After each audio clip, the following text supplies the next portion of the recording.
Yeah. Yes, Welcome sir. back to another episode of Format Podcast Live. This is an instant reaction to the Manning meltdown. Is that what we want to call it? Is that what you're going to characterize it as? No, I don't think it was a meltdown, but it's an instant reaction to a heck of a college football week one opener between number 1 Texas and number 3 defending national champion Ohio State Buckeyes.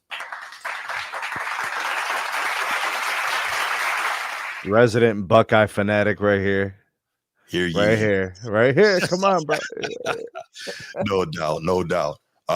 We'll see if we give a couple minutes. Anybody gets in the chat, but if not, we'll just go ahead and we'll kick it, man. But yeah. So first, of course, give a shout out to the channel members. Shout out number 1 channel member, Laker Nation, aka Coach T, aka host of the Be Ready Sports Podcast. In order to be ready, you got to stay ready. Shout out to my main man. It's not that serious. What's good? It's not that serious. Shout out to my man, Chief Sid Bubba. Anchors away, my boys. Anchors away. Appreciate your service. Shout to the boys from Annapolis. And finally, shout out to Baltimore Bruce, who I'm sure is wrapped up and not moving, attached to the TV watching this Florida State Alabama game, which is going down, Bruce. Yeah, it's going down. Yeah. I thought Florida State was going to run away with this thing, and they are scrapping and scratching and clawing and fighting their way back into this thing. So, bro, I told you it's just too early, bro. I know it's too early. Let me put it to you like this, Bruce. There was a point in the Buckeyes game, where it was 2 scores. Mm-hmm. It was. And in the third quarter of the Bama game, it's 2 scores. So, like, here we are. Yeah, no doubt. It was good, Transformer. It was good, man. Good to see you. Yes, I see it. No, a heck of a game. And you see me constantly turning to the side, it's because I got the game on the other monitor. I know, I'm checking it. Right. I'm going to just move it to this monitor so I don't have to turn my head so much. Right. But, man, Sneed, I tell you what, first and foremost, man, it's so great to be back with college football, man, on a Saturday afternoon. This is wonderful. And after this Florida State Alabama game, which is turned into a dogfight, we got the battle of the Tigers, the battle for who has the real Death Valley, Clemson and LSU in the night game in prime time. Yeah. I think they kind of blew that, bro. Where's the game at? It's at Clemson. They should have did Ohio State and Texas in the premier primetime spot. So I agree with you on that. I do. But what I'll say is that they did all the math and they did all the numbers. I actually listened to, I think it was a Cowherd podcast, and he had like one of the LSU was the numbers. No, he had on one of the guys from Fox who like does all the numbers and all that, and they found out that big noon kickoff spot has done fantastic. That's why they're putting those great games right there. Oh, so they wouldn't do it if it wasn't making money, right? At the end of the day, we know it's about the bread. So, we're just like programmed over the years to think that if you're playing at 8 o'clock, you're the one. Right. You know what I'm saying? Well, I mean, listen, those primetime games are great games. I mean, look, but college football is known for its afternoon games, right? So yeah, absolutely, yeah. So they figured out that big noon kickoff is a great spot. That's why they even named it that, Fox Big Noon Kickoff, right? So, yeah. But before we go ahead and get started, we'll give the spiel, and then we'll come back and we'll get to it. If you're watching here on YouTube, make sure you go ahead, click that subscribe, that like, that notification bell. Make sure you're kept up to date whenever we drop new content on the channel.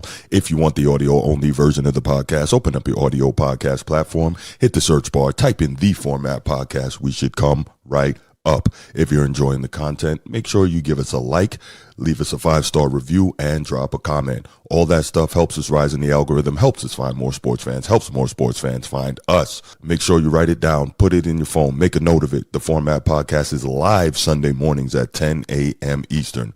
And finally, if you're really and truly enjoying the content we're delivering you, make sure you hit that join button. There's going to be exclusive content here just for you. Get all up in there, bro. Right. You.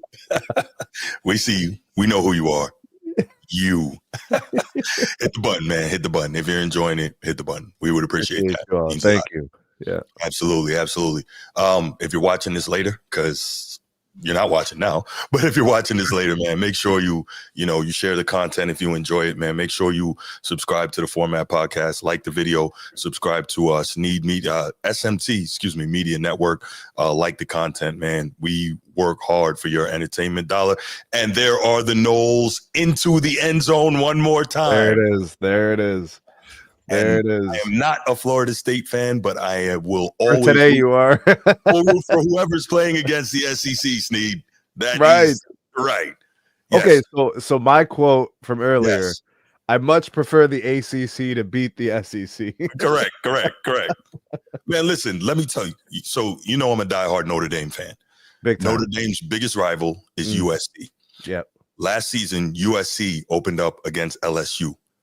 I rooted for USC to win that game. It's like that. There you go. Enemy of my enemy is my friend.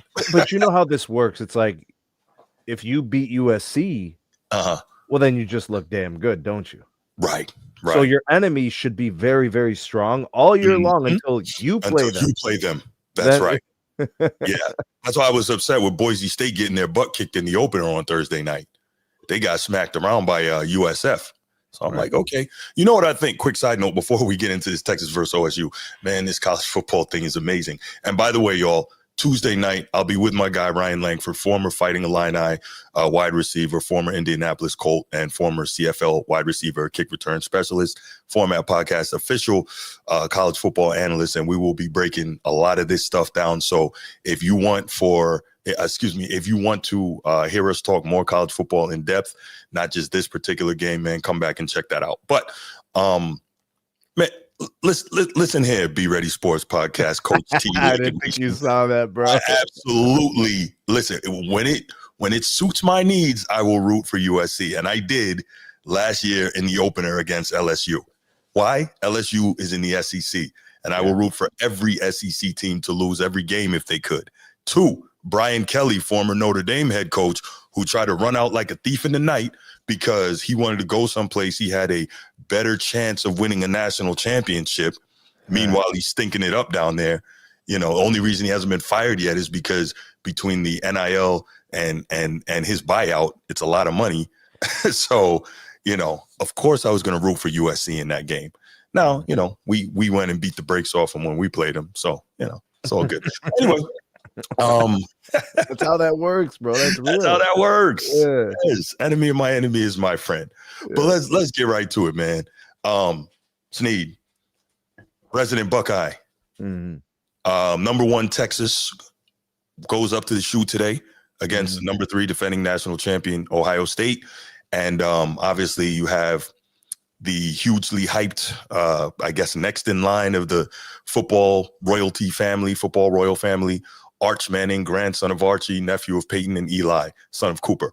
And, he's supposed to be the next guy. He was the guy coming into the season, odds-on favorite to win the Heisman, blah, blah, blah. His school's number 1, goes up to the shoe, a really tough place to play. Ryan can tell you about that. And did not look so good. The Ohio State defense was absolutely lights out. That is a scary, scary unit. The way they were able to shut down a very high-powered, NFL type scheme with NFL type bodies. Let's get your thoughts to kind of open things up, and we'll take it from there. I thought it felt like an NFL game, actually. Mm-hmm. It didn't feel like a college football game. No. Typically, college football games, you get more great game-breaking plays. Mm-hmm. You get more opportunities, but it felt really calculated from the Ohio State side. Mm-hmm. And I mean, actually both defenses really good, Bruce. The Buckeyes defense, I just think a little bit better. I think Ryan Day was a little more focused on his plan. Mm-hmm. I think he stuck to it. I think Sark held back a little bit. And I think there may be some reason for that. I think he knows some things about his guy, Arch Manning. I think he knows what he can and can't do with him just yet. Right. I think that could be in play. Texas is really good. Really good. Ohio State's really good. We are blessed to watch this first game like this. Like noon, you got the best of the week, right, on paper, and then it actually turned out to probably be the best game. We'll see what happens tonight. Hey, and tomorrow night, Yeah. Hey. So like I'm watching the game, and There's always personalities to games. Mm-hmm.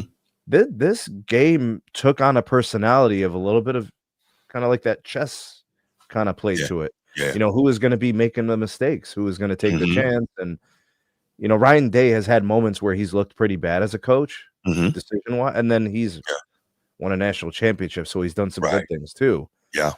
Sark looked, I don't want to say unfocused, but like it was like did he want to just win this game on Arch Manning's arm? Like that was like a thing. Like it almost looked like, I mean, I know the defense of the Buckeyes, like sometimes you just go with what the defense gives you, Right. or it's the other way around, right? Like the Right. defense is like, we're going to take this away, so you got to do something else.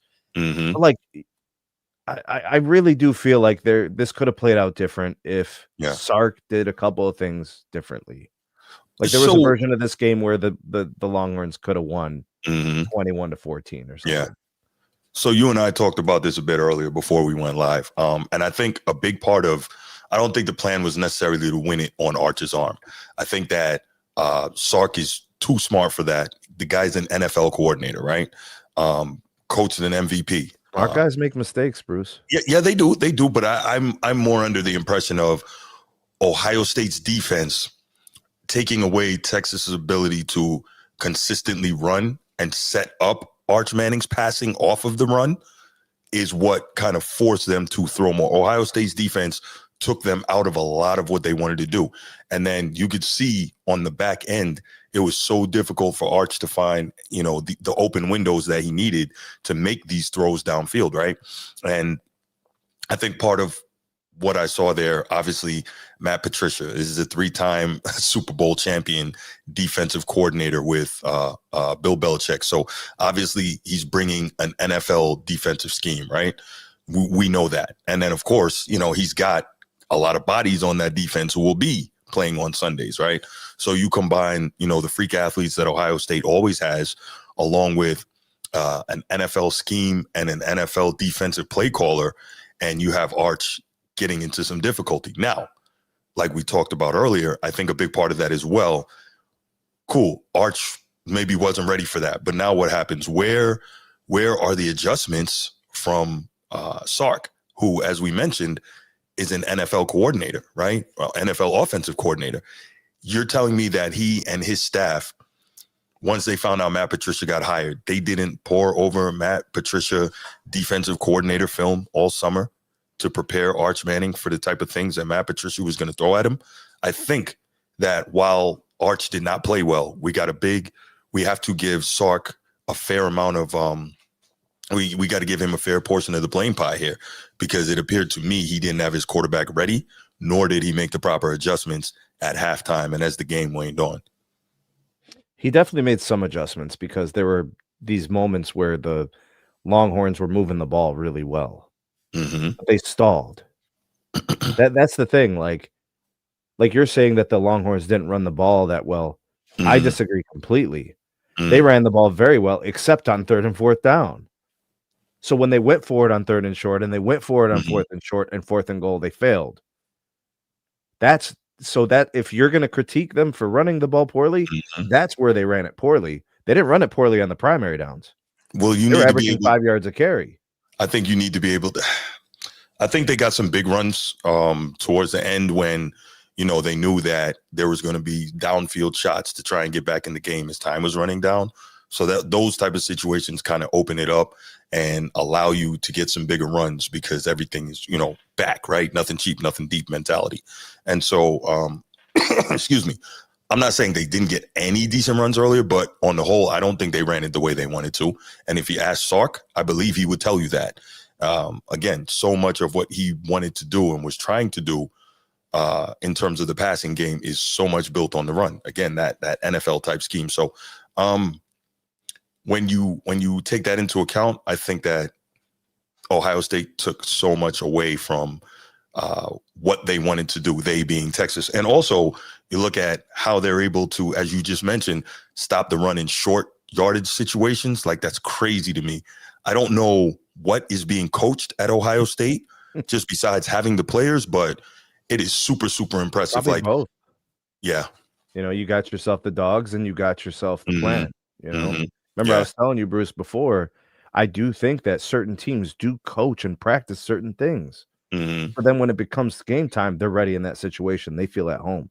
Mm-hmm. Mm-hmm. You know, No, and how about this real quick, Bruce? Can we throw this in there before we forget? 6 penalties for the Longhorns. So let's talk about Sark. You know, let's talk about the Buckeyes being a little bit more disciplined. Mm-hmm. And they're the younger team. The only thing I'll say about that, when you're on the road and it's 100,000 screaming, it's kind of hard to hear. And people forget how many folks are in those college stadiums, bro. I'm trying to tell you, it's not the NFL. What is it? The shoe gets about 105. The big house gets about 105. Beaver Stadium gets about 110. Alabama, I think, gets like 95. LSU, Death Valley gets about 100,000. Kyle Field gets about 100,000, where A&M is. So these stadiums are no joke. So when you're on the road and all these guys are screaming on, third down, third and short, third and long, whatever you're trying to execute, especially an average age of the ongoing fan in there is like 20. Right. So they got less too, Yeah, absolutely. So I mean, there's a lot. And so I think all of that, I'm not making excuses, but I think all of that plays a role. Yeah.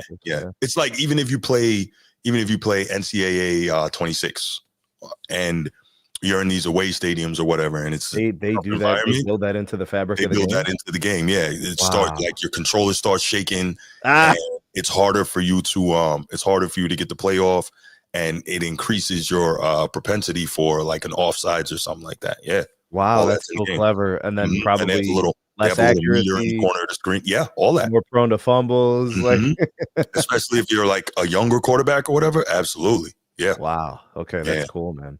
Right. Like I was playing Notre Dame versus Miami the other day. So CJ Carr, he's like a redshirt freshman, and then Miami's quarterback Carson Beck, he's senior.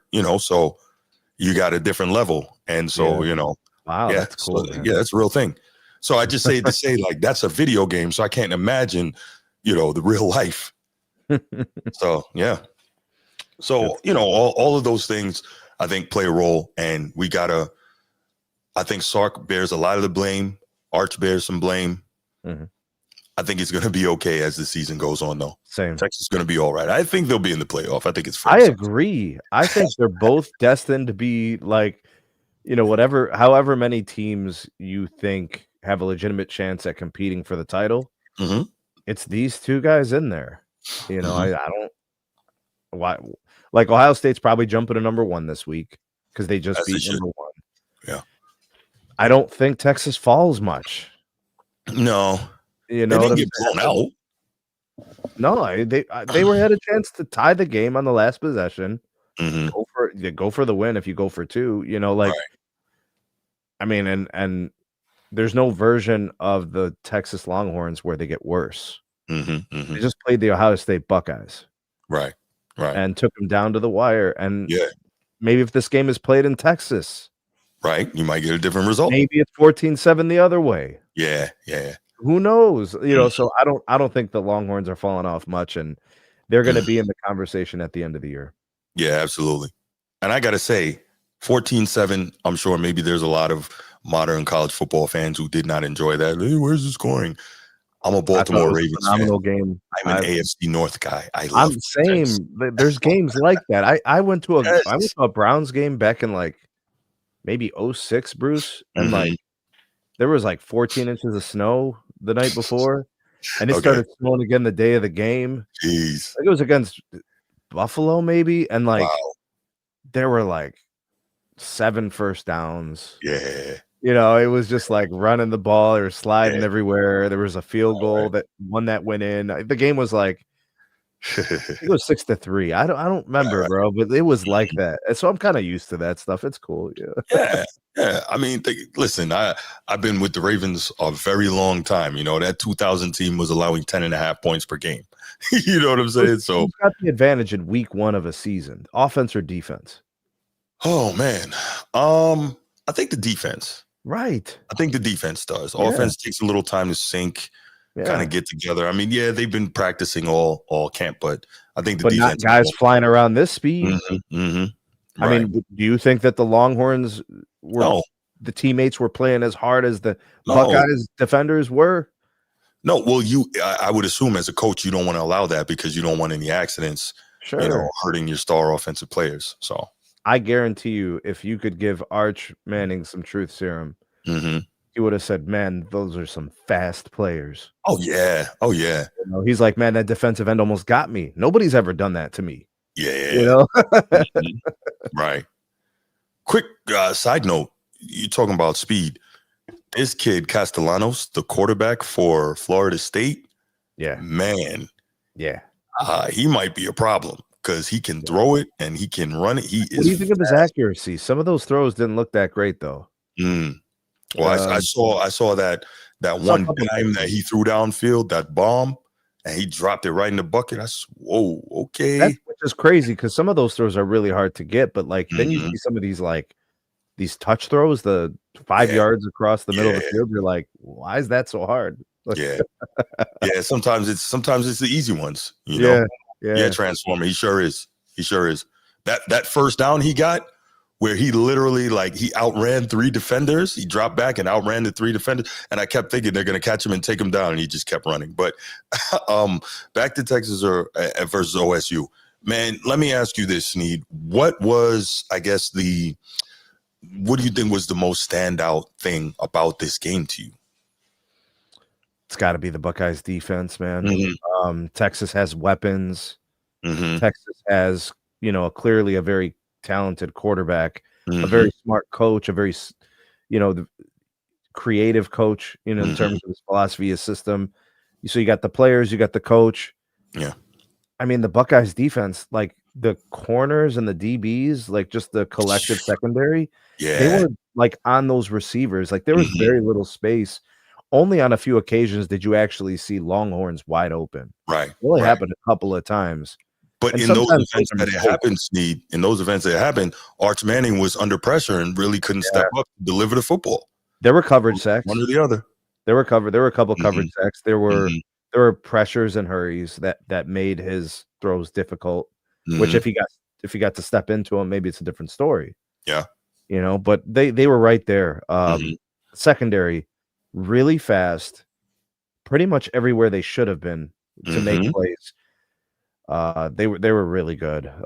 They're really fast. I'm telling you, they're like I didn't see much separation, so that tells me that they're as fast as the receivers.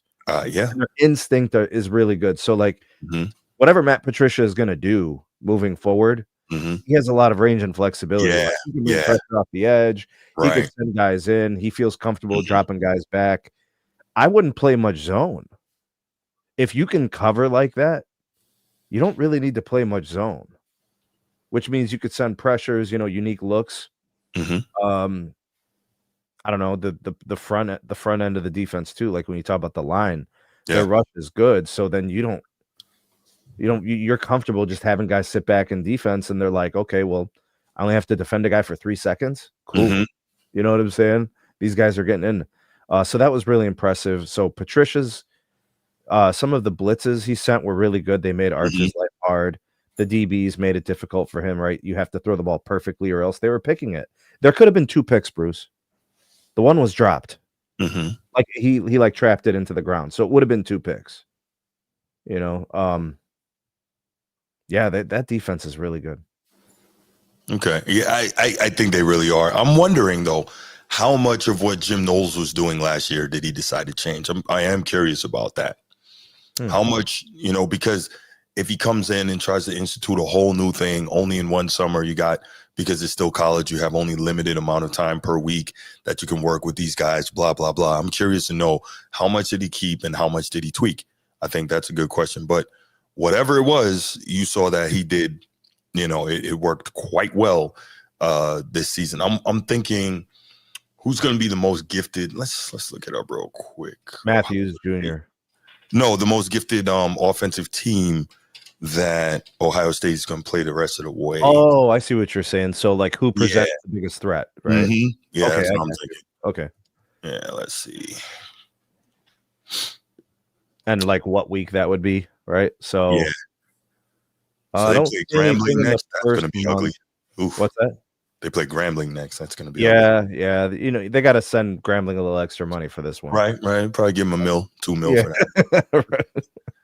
I mean, Ohio's going to be bad too. Mhm. Well, what's Washington looking like this year? So. Yeah, They're not terrible, but I guess the next really good team they're going to run up against is going to be Illinois on October 11th. Yeah. That's scary to give a team that's already this good that much time to really get in the flow. Now it is an away game. It is at the Memorial Stadium. So, right. Yeah, you know that. I mean, there's always the away game factor. Mm-hmm. You know that makes things a hostile environment. Mm-hmm. But then after that, it's Penn State. Right. 2 weeks after that, November 1st. Mm-hmm. And then after that, it's, of course, November 29th. The finish against the team from up north. Mm-hmm. That's going to be interesting. And in the north. So that's going to be at Michigan. Yeah. Mm-hmm. So I think that right there should be very interesting in terms of Ohio State, just watching and seeing how Bryce Underwood, how he develops, true freshman quarterback, and how he develops, and then obviously what Matt Patricia is going to throw at him. Again, true freshman going up against an NFL defensive coordinator. He's going to try to confuse him a lot. So, yeah. Yeah, so those are going to be your key games for the Buckeyes. Very manageable schedule. Yeah, let's take a look at Texas. Yeah, worth a look too, because like I think Texas has, you know, and we were talking about the quarterbacks. Was it a couple weeks ago, right, Bruce? Maybe about a week and a half ago.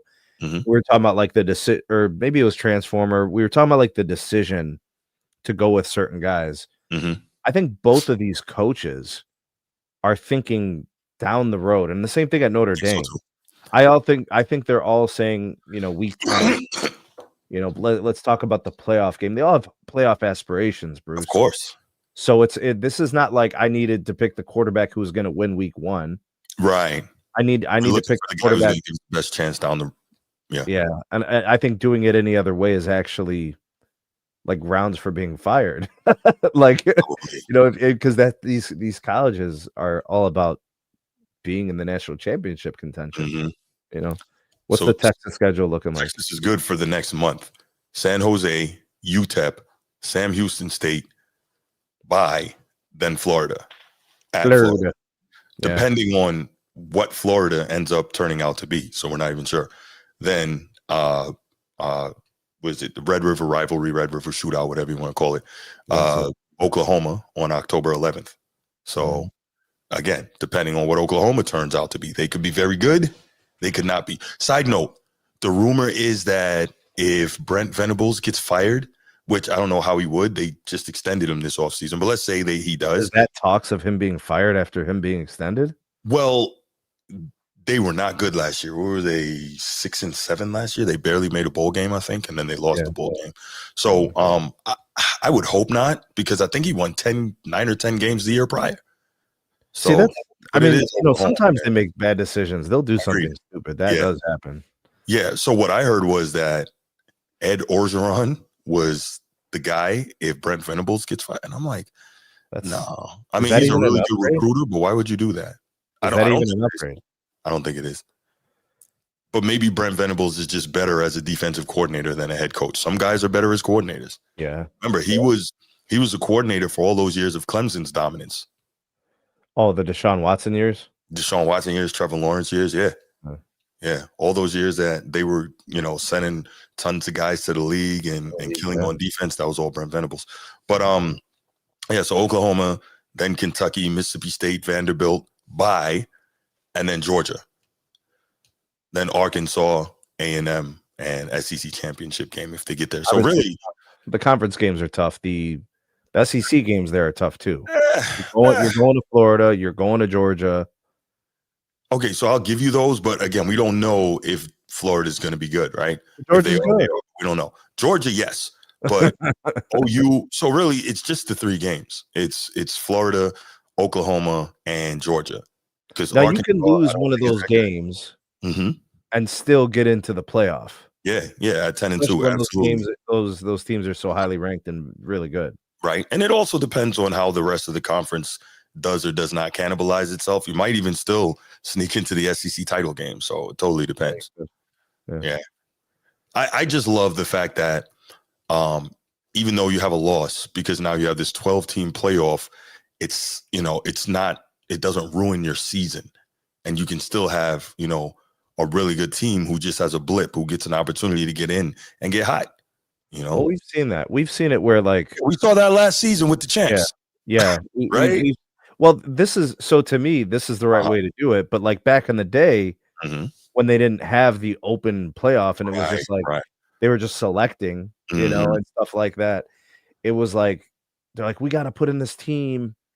They went undefeated. Smaller school. They remember it was like Boise State the one year or whatever. Yeah. And but then they played and they got their asses kicked because they played against somebody from the SEC.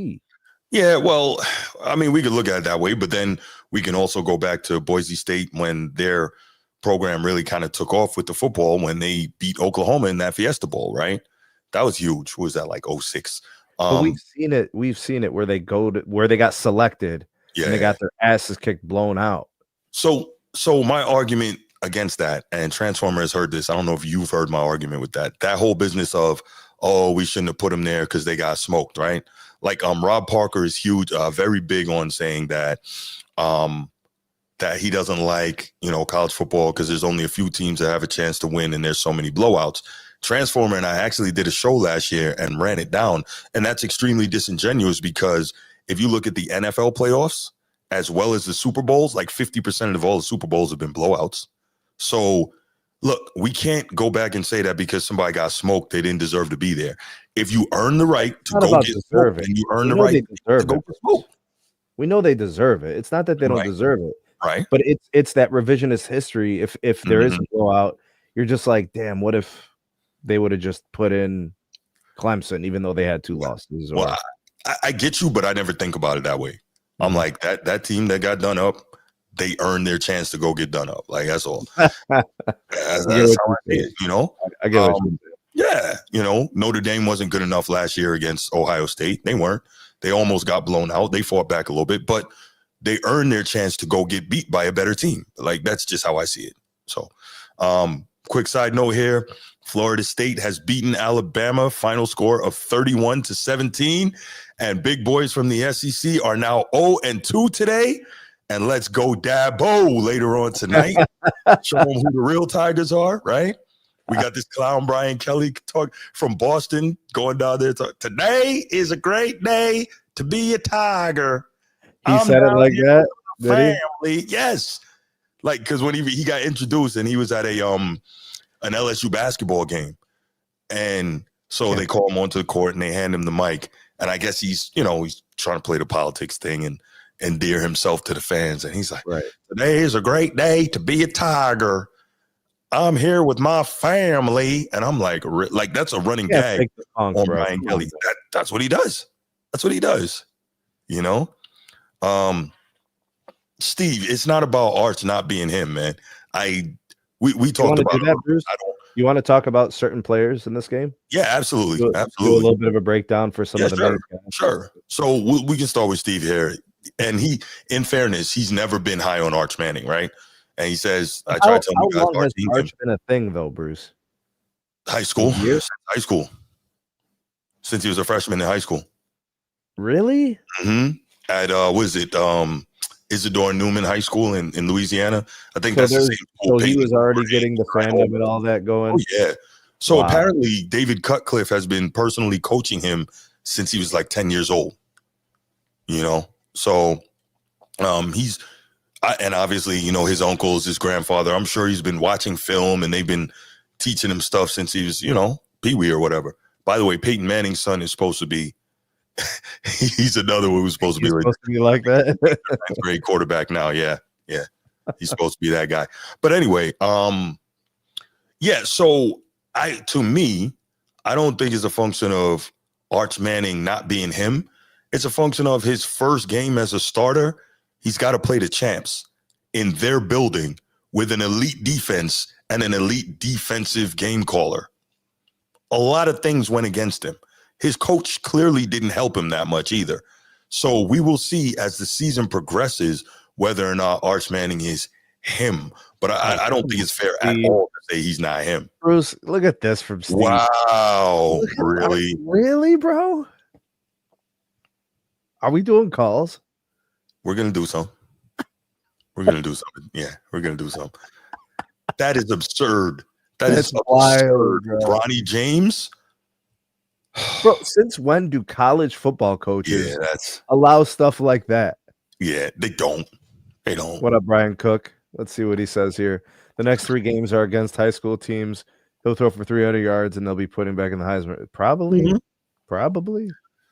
Hey, look, you're supposed to light it up against bad teams. Like, that's what you're supposed to do. So, but we'll know us. We're gonna be like, okay, you did what you should have did. Right. Now let's see what you do with Georgia. Right. If he was a Heisman guy, he would have thrown for a couple of scores against Ohio State. You know what I'm saying? I think he should have thrown a couple of TDs. He also wouldn't have thrown what should have been 2 picks, but he only had the 1 pick, but it could have been 2 picks. You know, I don't see a Heisman in him. No. Like, not week 10, not week 11. What if he gets hot the rest of the way? Like, seriously. And I'm just saying, what if? I'm not saying he will. Just what if he gets hot the rest of the way? What if he lights up Georgia? He averages 400 yards and maybe not 400, but what if he lights up? Because you know he's going to get extra credit for a few things, right? He's Arch Manning. He plays in the SEC, right? So let's just say the rest of the way he goes off, he gets But let me tell you, 275 or 300 and 3 touchdowns against Georgia. He goes off against A&M. You know they're going to be a very good defensive team. He'd have to be flawless in those big games. And he'd have to be the reason they're winning them. Just to be in the conversation for Heisman. Because I'll tell you why, Bruce, that I'd be shocked is because his accuracy wasn't there. Whether it was Ohio State mostly or if it was just it just wasn't. It didn't look Heisman hopeful to me. I'm not disagreeing. He'd have to go way up like for a long time. I think he's capable of doing that. And I'm not saying that he will. I'm saying I think he's capable of it. I think have to play big against those big teams. It's too early. That's all I'm saying. It's too early. Just like you were telling me. Who was saying he was a Heisman hopeful. SEC talk. Bruce, anybody who said he was a lock for the Heisman is crazy. No, why would you say that? But I think the other part is, think about it. It was easy, low-hanging fruit to say that, right? Because the name? Who are the other people that you would say are legitimate Heisman contenders this year? Jeremiah Smith. Yeah, but it's primarily a quarterback award now. So, if do you know how great you have to be as a wide receiver to win the Heisman? Because a quarterback got a lot of TDs. You need so huge games. Right, but they're saying then if you got all those TDs, then they're going to give it to the quarterback who threw it to you. You know what I'm saying? But they're not going to give it to Julian Sayin. Well, if he goes off, why not? Why not? I think their defense is going to do a lot this year. And that gives you a little bit of wiggle room with Sayin as he kind of comes along, you know? I agree. I'm not disagreeing. I'm just saying, like, it was easy to say he's the Heisman front runner because there's not another big name, right, at quarterback. Now, you can say, like you said, Jeremiah Smith. Maybe you say Jeremiah Love, who will probably be a Heisman finalist, but I don't see him getting enough touches with the way Jaywan Snyder, he splits carries. He'll split a lot of carries with is Jeremiah Love and Jadarian Price and Aeneas Williams. They're going to split a lot of carries. So unless Jeremiah Love just, does some crazy stuff in the return game and as a receiver as well, I don't see it. But again, it's primarily a quarterback award. Can you think of another quarterback who would be in that running? They would have to come out of nowhere, right? Yeah. Lagway, maybe. Lagway. Which happens from time to time, Bruce. Does their thing. Yeah, happens from time to time. Yeah, it does. It does. And by the way, Steve, I don't think Bruce is giving him a pass. I think Bruce is trying to say that these are the typical things that happen in a college football season. Right. And the kid has the name, so they kind of want that. Yes. Bro, storylines sell. Right. This guy ripped off 6, 7, 8 games and is throwing 300 a game and he's throwing tuds and they're winning. Then it will happen. Bruce is right. Yep. There you go. There you go. And exactly, Coach T, exactly. Against the champs, right. And not just against the champs, but against the champs with elite defensive personnel and elite defensive play calling. Like, we can't just ignore that. We can't. So, wow. Look at this guy. Archie James? Really, bro? Really? Ooh, Bronny Manning, huh? I swear, bro. If Steve has his phone on him, it's about to be a bad day. Steve is a wild I hope he's dude. watching this from his desktop, bro, and he doesn't have access to a microphone. I really No, he's gonna call. He's going to call. Oh my goodness. look. So if we evaluate Archie, Yeah, or whatever, Arch Manning, yeah. Just based on what we saw. yeah, his arm Mm-hmm. is really strong. It's like He's got a whip. there's a ton of heat on his passes. Yeah. He's ultra confident that he can get the ball everywhere, Mm-hmm. and that's why I think he got himself into those pick opportunities. You know, he feels good that he can get the ball wherever he needs it to go. He missed on a couple like basic throws. His accuracy was suspect on some Yes. of them. Some of them he was pressured, and some there wasn't that much. Quick to scramble. He had happy feet a couple of times. Mm-hmm. We could watch the film again on his plays, and we could pick a lot of things apart, right?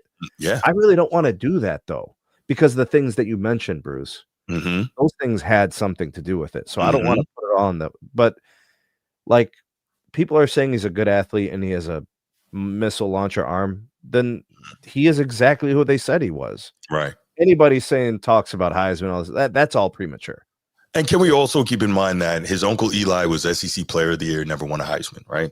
Can we also keep in mind that Peyton Manning was the next great thing, and obviously went on to have an elite Hall of Fame NFL career, never won a Heisman. So, you know, like, is it the end of the world if he doesn't win the Heisman? No. Heisman winners, they go to the league and do nothing. There you go. So, like, can we Andre Ware, Tim Tebow, you know? I mean, I get Tebow should have been a tight end, bro. I mean, I get the aggravation. I definitely get the aggravation of why Eric Crouch, there you go, Tommy Frazier. You know, I totally get the aggravation of Arch Manning getting all those getting all the hype, and then coming out today and for all intents and purposes laying an egg. Chris Winkie, great call. But I don't know that it's that cut and dry. Okay, he's a bum, he laid an egg. Nah, there's a lot to it. Bruce, are you capable of watching a player, any sport, just forget about the jersey and just watch and be like, I'm going to just objectively watch this guy play today and not worry about the name? Like, I can do that too. And like, I do that with my quarterback and I get lit up for it. You know, when I talk about Lamar, yes, I can do that. See, that's kind of what I think. Steve knows when he and I talk about Notre Dame, and we'll probably be doing it tomorrow night while that game is on. We can do that. Absolutely. I think that's what we're going to have to do at points during the season with Arch Griffin. You know, so that way we don't have that moment where it's like, oh, it's just because. Yeah. No. I mean, we're watching. He made some good plays and they won because of his arm or whatever. Right. Yeah. I think it's while we can't ignore how much of a role his name plays and, you know, that hype, at the same time, to your point, Sneed, we can be objective and watch. Well, we can, not everyone can, but we can be objective in watching and saying, okay, that was a good throw. That was a bad throw. That was late. That was on time. He led the receiver nicely there. He rushed out of the pocket when he shouldn't have. He should have stood up, stepped forward in the pocket and threw this, blah, blah, blah. We can do that. It's not that hard to do. A lot of people can't do it, but I don't know. We can. His name is going to matter more on every day except Saturday. Like, his name's not going to matter on Saturday. He has to play the game on Saturday. So it's the talk amongst the, when we're talking and discussing the news of the day, right? The topics that everybody, the big shows, the little shows, us as independent creators and those kind of things. Saturdays, his name doesn't matter. He has to play. All the other stuff is, the banter between the talking heads. Yeah. And you know what, realistically, we are among the talking heads now. Yeah. We try to be objective with it and not just, again, play the low hanging fruit or the easy comments or whatever. But I think we know a lot of times where those guys in the mainstream media which way they lean and why they lean that way. It kind of is what it is, but that's the beauty of the independent space, right? We aren't beholden to anybody. We can say what we truly believe. So, I think that's cool. Steve's got a comment here about the schedule. There's All a few games in there. There's about 4, maybe legitimately 5 games. So half the season, Arch is going to get tested. So Steve, great point here, right? We actually brought this up earlier, I think right before you got on.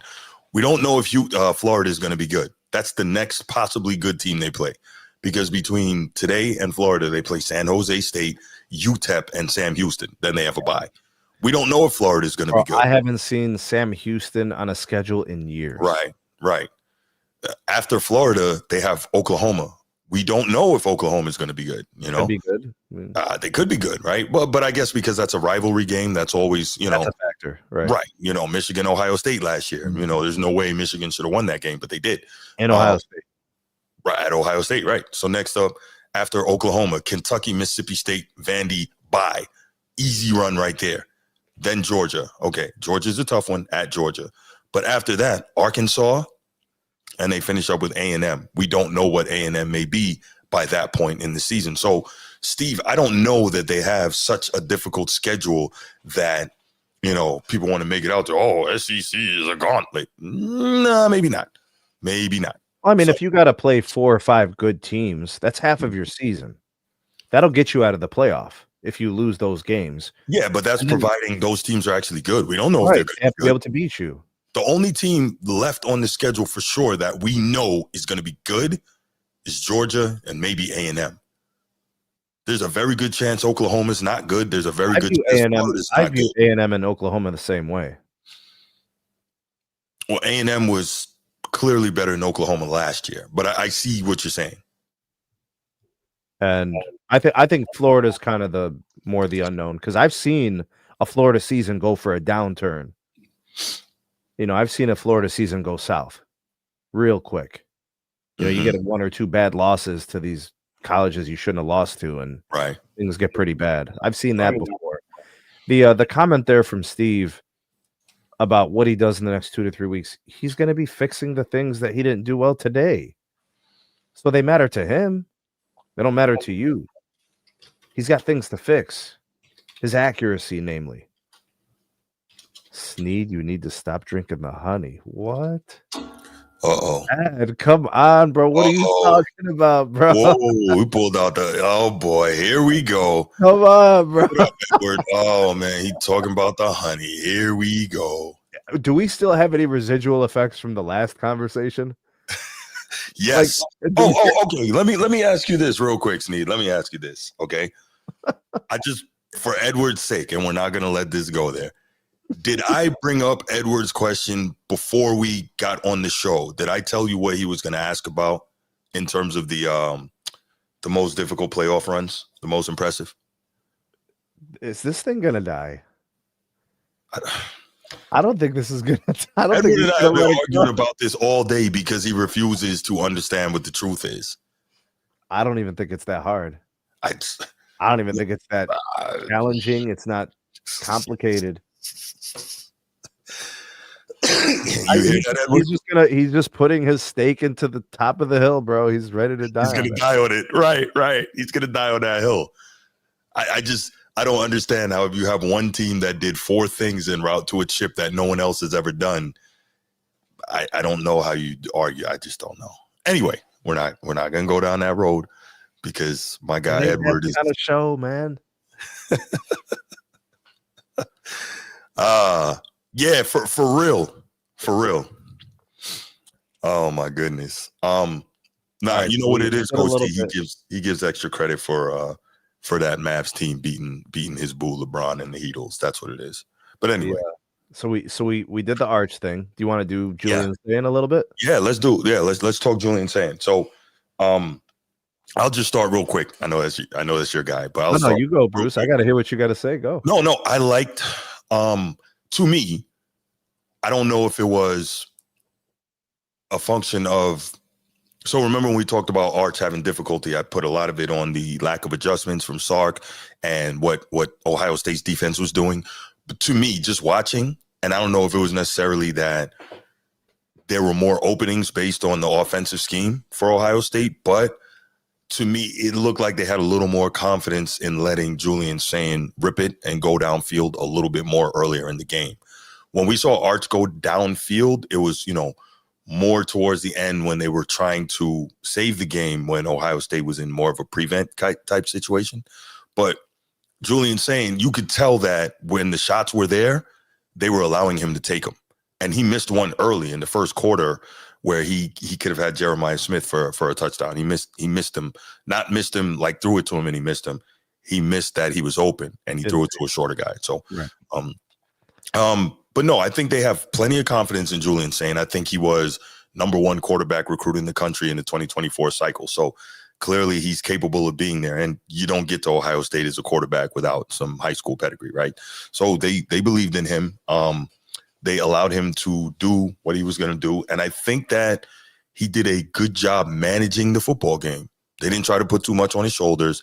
Obviously, he got tremendous amount of help from the defense, right? Now, maybe we see something different if Texas is scoring a little more and there's a little more pressure. But when you're playing on a team and the defense is really locking down like that, it makes it a lot easier for you on offense to just kind of, okay, don't turn the ball over, take what they're giving us. The way our defense is playing lights out, if we can't score or move the football, we punt it away and let them go get it back for us. That's my thought. I thought Julian Sayin looked pretty comfortable. I didn't see many uncomfortable moments. Mm-hmm. I didn't really see him struggling to have poise. He didn't make many technical issues, technical problems. If they were losing by one touchdown instead of being up by one touchdown, maybe we got to see more Julian Sayin throwing the ball around. Mm-hmm. But I do think that the game flow impacted what we got to see. Like 20 attempts, that's not a lot, bro. Right. But no, not in modern football. Not at all. Times. Yeah. So to me, like, I didn't learn all that much about Julian Sayin, except he managed the game well, and I think he was very connected to his coach. Yeah. As opposed to Arch and Sark, that same type of connection wasn't there throughout the whole game. Right. There was a little bit of that, I think, in the last quarter as they were kind of scoring and getting into the Buckeyes end of the field and threatening. I could see it was kind of clicking. But then, Arch was throwing picks and making mistakes. So Julian Sayin, less risk, didn't have to risk. Ryan Day, I think Ryan Day was managing him very well, and Sayin stayed within himself, and they didn't have to take risk. They won the game 14-7. I didn't learn that much about his abilities outside of him managing the game. Now I feel like moving forward, if the games are close and the Buckeyes are up, I can count on Julian Sayin to pretty much not lose the game. Like, he's not going to be that guy making mistakes. Yeah. The nice thing, though, Bruce, real quick, Carnell Tate caught a touchdown. That was a heck of a throw, wasn't it? Not Jeremiah Smith, right? So he's looking at other guys too. Yeah. No, I'm good with that. I think though you got to be careful.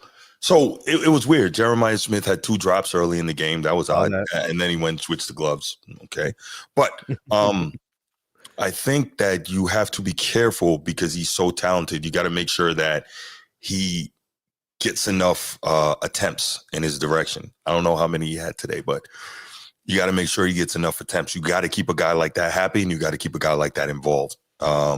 He got targeted quite a bit. Targets, in terms of Jeremiah Smith. He got targeted. Okay. But they weren't dangerous ones. The ones like space and further down the field, like the ones that you were seeing last year. Well, maybe also, again, it's the first game against a really good defensive team. You don't want your young quarterback putting it in harm's way. So maybe that had something to do with it. They're all factors, Bruce. They're all factors. First game, new QB. Texas isn't going to give you what you want. No.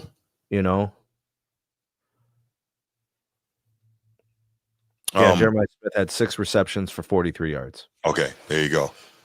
I think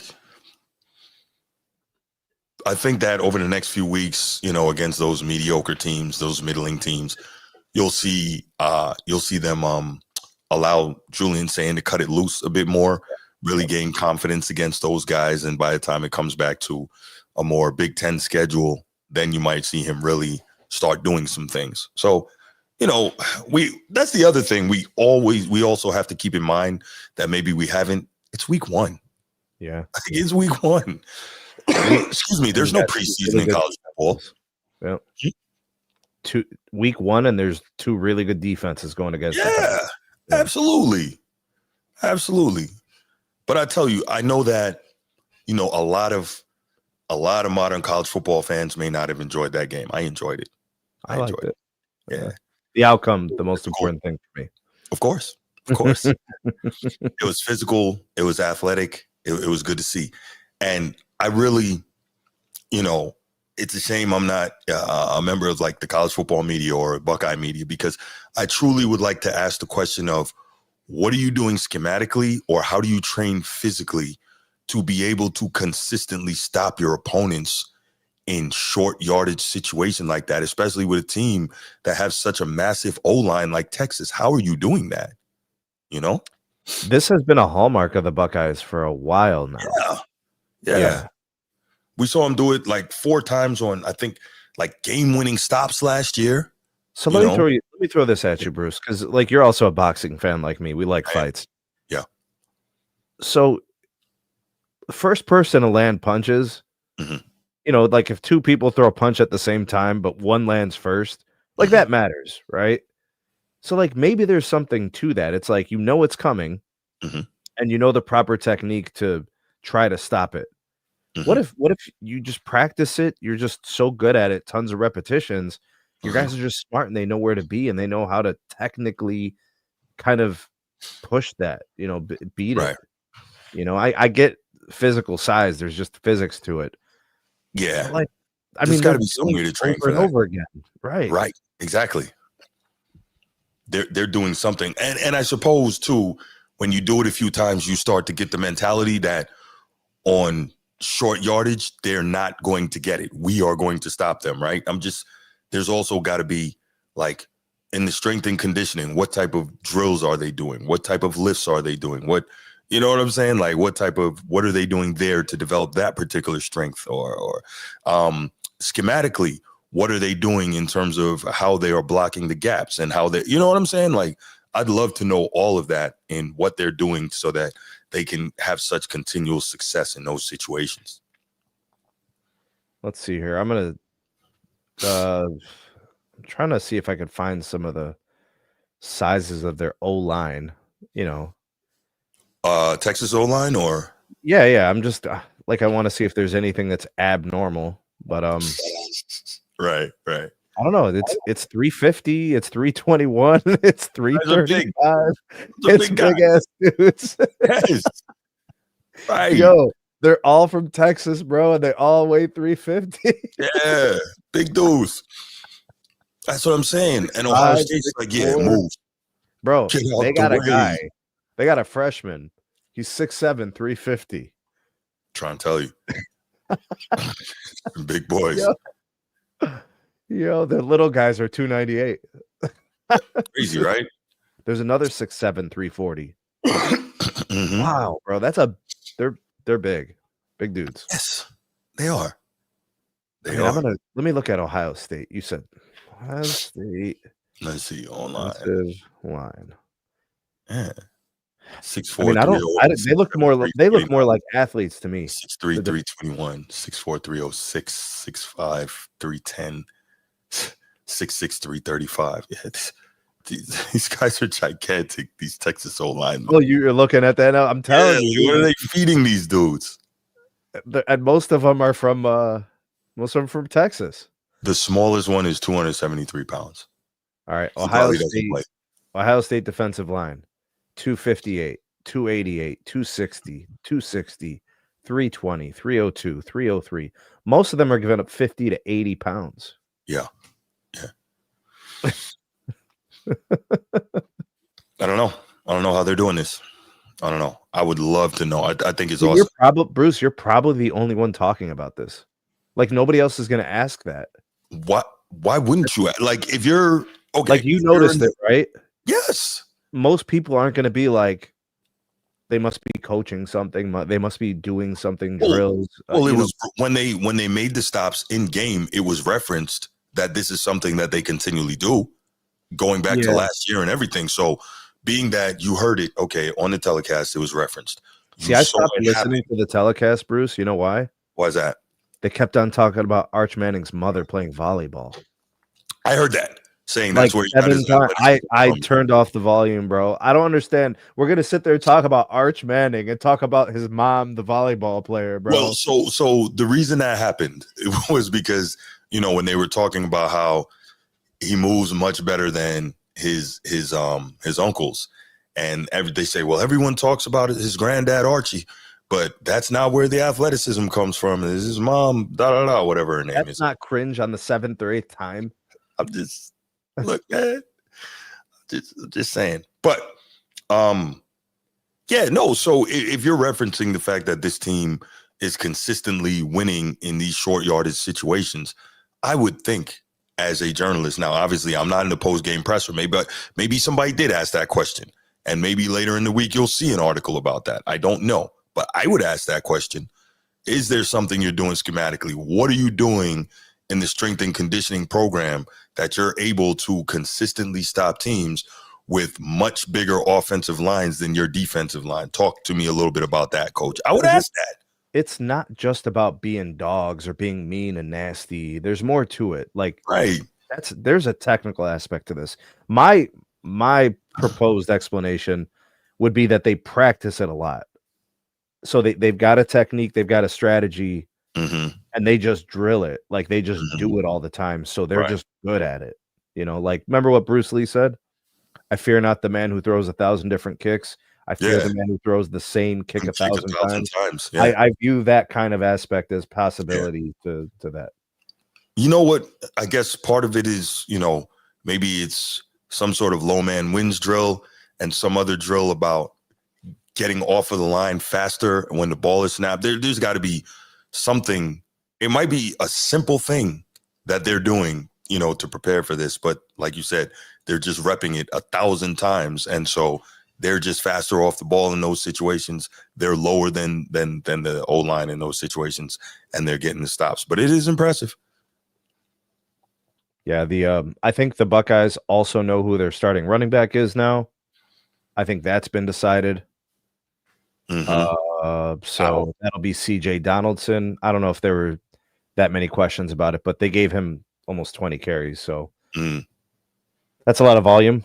They threw him the ball a couple of times. I think he had some targets. So I think that's probably who's going to be carrying the ball. He's a physical back, so kind of like that in the Big Ten. He'll be running the ball against Michigan, I'm sure, in November. Yeah, man, it's really just those things. You know, I wouldn't make it a big thing about Jeremiah Smith not having a TD or not having a huge game. That's gonna happen. I would expect a big one. Like, this guy's gonna have like 200 yards, 10 catches, 2 touchdowns or something. This is a hell of a run they've been on. Transformer put up here. Look at their last 5 wins. That's impressive. That's impressive. Yeah, I mean, and some of those games, and they beat the snot out of most of them. That's what I'm saying, is some of those games are like handedly out of reach. Like Tennessee, Oregon, Texas was close, Notre Dame. Yeah. So 3 out of those 5, they put it on them. Absolutely. I wonder what we get in a rematch between Texas and Ohio State in a playoff game. I think we get a totally different outcome. I think there's going to be more points. You know, I think by then, we have a total. Yeah, absolutely. I think you see Arch with, you know, more confidence, more experience. Yeah, absolutely. And then Saban's going to have to throw the ball more. Like, you know, it's just going to have to keep pace if there's going to be a bunch of points. But I also think that both of those teams don't mind if the game goes that way. But you know, then the defenses can step up and make plays. But yeah, there's a version of this where Ohio State and Texas are right there in the playoffs. You know. Yeah, I absolutely could see it. Absolutely could see it. Yeah, you got anything else, man? We could probably leave it right there. Definitely want to just give our thoughts on this. Sark. They got some things that they can work on. Neither of these teams are finished products. No, I expect them to look different here in the next month. You know, that sort of absolutely. Yeah, by the time they get it more into the meat of the conference schedules, absolutely. And I mean, we still got to be. These are two of the best coaches in the country. Obviously, Ryan Day just finished winning a chip, so I think big. What's the word? Big weight lifted off his shoulders. He can coach a little more freely now. They were calling for his job, Bruce, after the loss to Michigan. Well, we know that in that series, man, that one game can get you fired. But Bruce, that game happened, and with reason, people were saying, "Why did you call the game the way you did?" And then he follows it up with a national championship run. Yeah. Well, I think he knows that he allowed his ego to get into the way against Michigan. Michigan pulled him into a rock fight, in Ohio State, at least last year, was not built for that. They got pulled into a rock fight and they got beaten by a team with bigger rocks. So, I get it. But then you saw it once the playoffs started. He went back to doing what Ohio State's capable of doing, as Joel Klatt likes to call them. They turned into the Death Star supernova, and you saw what they did. Totally manhandled Tennessee, mighty SEC, right? Totally manhandled Oregon, destroyed them, beat Texas close, right? And then obviously went ahead and beat Notre Dame with some room to spare. So once they, I forgot about that. Yes, we are. Do you want to? Should we open up the line? No. Yeah, absolutely. I just forgot. Yeah, I know Steve's chomping at the bit. Yeah, absolutely. And look, I promise, Steve, I'm gonna let you rock, bro. I'm not even gonna interrupt, but you better not be coming for Bruce, bro. Bruce is trying to be objective here. I am. He's trying. And Steve, we already know you're gonna come in slinging dirt, bro, and slinging mud, throwing dirt on the Manning name. Come on, bro. Yeah, he is. All right, y'all. Let's do it.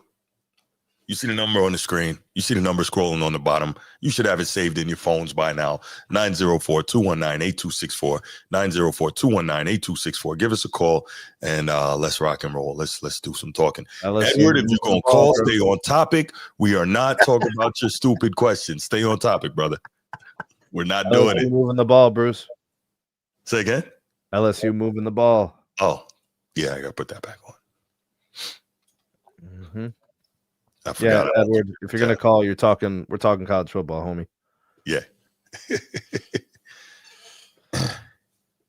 Yes, LSU is moving the ball. Dude, Clemson? I didn't know Clemson was ranked 4th. Yeah, man. People are very high on them. That's the other quarterback that is in the, very high in the Heisman discussion is Cade Klubnik. Yeah. Yeah. And then they say that they say Clemson is supposed to have one of the best defenses and D lines in the country this year. So that's a good formula for when they were winning championships. That's how they were doing it. All right, here we go. Wait a minute. Holy cow. You guys were serious about this. What's that? Arch Manning is mentioned in the Heisman hopefuls. Yes. He's the Heisman favorite. I think he's like plus 650 to win the Heisman. What? Yes. Okay, so those odds means that people are pouring money into him. Well, going into the game today. But yes. Edward, what's good, man? What you got? What the hell? What's up, Edward? Oh, my bad. Everybody. My bad. There we go. What's going on, brother? How are you? I'm good, man. I'm out here enjoying family time and everything. Good. So you already know that. I was not going to call in and talk, okay? I don't need nobody to throw shade at me, all right? I'm listening to a good show. Y'all talking about college football. That's right. I'm staying on task. Thank you. I appreciate that. You hear that, Sneak? I hear it, bro. Okay, man. Okay, please stop drinking that honey, man. Y'all keep talking good on the show, bro. That's all I want to do, man. Peace out. Man, see, we're gonna start screening his calls, bro. Right. Yeah. Steve, call back, man. Steve, call back. Bro, I'm really. I mean, I knew Arch was mentioned in the Heisman, but the favorite though. Oh yeah. Wow. So yeah, Cade Klubnik plus 700. So he would. He's right there, and then so is Mhm. the guy from LSU. Yeah, this matchup, the guy you were talking Garrett about, Nussmeier. Garrett Okay. Nussmeier. Yeah. There you go. And then it really falls off. Like John Mhm. Tier from Oklahoma is like way back 1500. Yeah. But see, look at that. It's all quarterbacks. Ridiculous. I mean, Jeremiah Jeremiah closer. Lover on there, but never Right. Yeah. Steve, what you got, man? So much, man. What up, fellas? What's up, Sneak? What up? What up? King of the chat. Nothing, man. I had church. I got some football. I got to see. I'm vindicated from my Arch Manning preseason take that everybody was twerking way too hard too soon. You're not vindicated. It's been one game. You're not vindicated. Oh, I'm vindicated, Bruce. I am vindicated. After what I saw today, I know this is going to be a season-long development process for this. This is not going to be quick. Okay. I'm with you on that. I'm with you on that. Telling you. I'm with you on that. Surprised if they lose 3 or 4 games and they're not in the playoffs. That's all I'm saying. 4 games? Their defense is fantastic, though. 4 games, though? I'm just saying, if they lose 3 to 4 games, I would not be shocked. And it's good for Arch. I'm not saying this in I don't think Arch will ever, he'll never be good. He's a developmental. He's going to have to stay in school for a while because this all goes back to recruiting. That's why maybe I was a little out of pocket, but I was calling him Brawny Manning and all that stuff because a lot of his early development hype was literally because of his name. He didn't play against the best competition. He got this 5-star rating because he was really, I can't remember which state. I think it was Mississippi. He just didn't play the competition from an early age where I thought, man, when you go to a place like Texas in a Sarkisian offense, you're going to have to know how to throw the ball. And I don't think what he was going through in I think it was Mississippi. No, Louisiana, New Orleans. He was not playing a top end, I don't know what they call them, class level, the division level. I don't know what it's called there. But Steve, can I ask you something real quick? Steve? And I think Arch can get better, but over the season, I think you'll see him peak week 8 on, where he'll close out the season. You're like, okay, now we can see there's light at the end of the tunnel. I just did not see anything throwing the ball. He dropped 1 ball in a bucket on the sideline, but everything else was very late. He was thrown into coverage. He could have had arguably a couple more interceptions. I grant Ohio State's a tough road game. They're the former champs on the road. Their defensive backs are as good as anybody in the country, but when he had windows, I did not see him making them throws. Even those layups, those underneath drag routes where it was like, we need this for 6 yards on second down. We need this. I just did not see any fluidity in the pass game at all. I think I made a comment earlier in the chat. If he completes 58% of his balls, that's a ball game. That's actually a 14-14 caliber game, maybe 17-17. But that was defensively fantastic. Mm-hmm. And the difference is, and I would say this, I think Texas and Ohio State both have great defenses. Mm-hmm. What I saw from Sayan against Texas's defense, some of the throws he was able to do, some of the things, I think he'll have a lot more success sooner this year than Arch will this year. I could see Ohio State being serious. Mm-hmm. Obviously we know all the bells and whistles are around them on that roster. But if the Sayan question is answered early, they're going to be tough this year. They will be Penn State. Mark me down. There will be Penn State. From what I saw today, they will be Penn State. Go ahead. Hey, sorry, Steve. Talk to me about this. Right? Did Sark make a mistake starting Arch today? Should he have started somebody else? I don't know their depth. Here's what I would say. I don't mean to cut you off, bro. But they have too much invested in him, Sneed. There's so much money there. It's like you almost have to. Am I crazy thinking that? Is there another guy on that roster? You're not crazy for thinking it, but I mean, why would you cut off your nose to spite your face, though?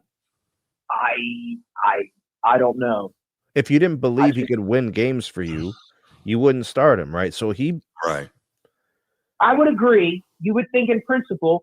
But you know how some of these things go. When you have a name like his and you're primed to be the next guy, politics, bro. Take the keys to the car.